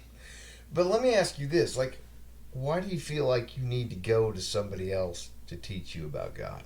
Like, that's what I don't understand about Christianity. It's like, why do you need the It's middleman? not that I need to go there. It is that this church that I found, it's New Life Church there in Siloam, it seems like every question that I have and every doubt that I have throughout the week, his sermon touches on it. Okay. And he in this church they sing, which I'm a very introvert when it comes to singing, but I feel comfortable singing there. Yeah. And then his sermon every time feels like it reaches out to questions that I have. Right. Like, and he was talking about like how he was raised, this faith box. You're not allowed to question anything. Right. And you're supposed to carry this faith box around, and if it has questions, you don't put it in there. And this is his last week's sermon.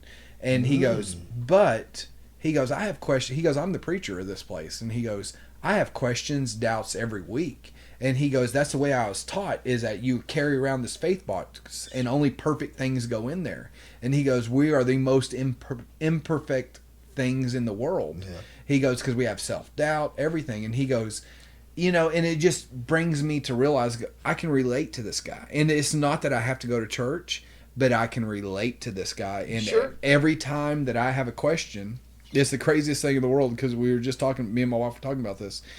It's like he's talking directly to you. Everybody else doesn't matter. And what you have questions on that week, he touches on it somehow, and it's like, Yeah.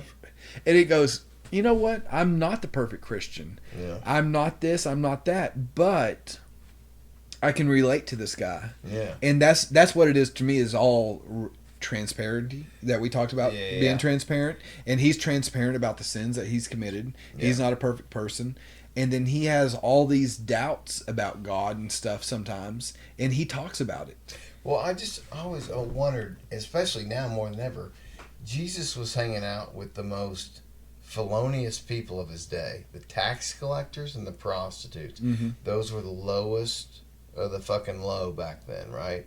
And Jesus was cool with them. Yeah.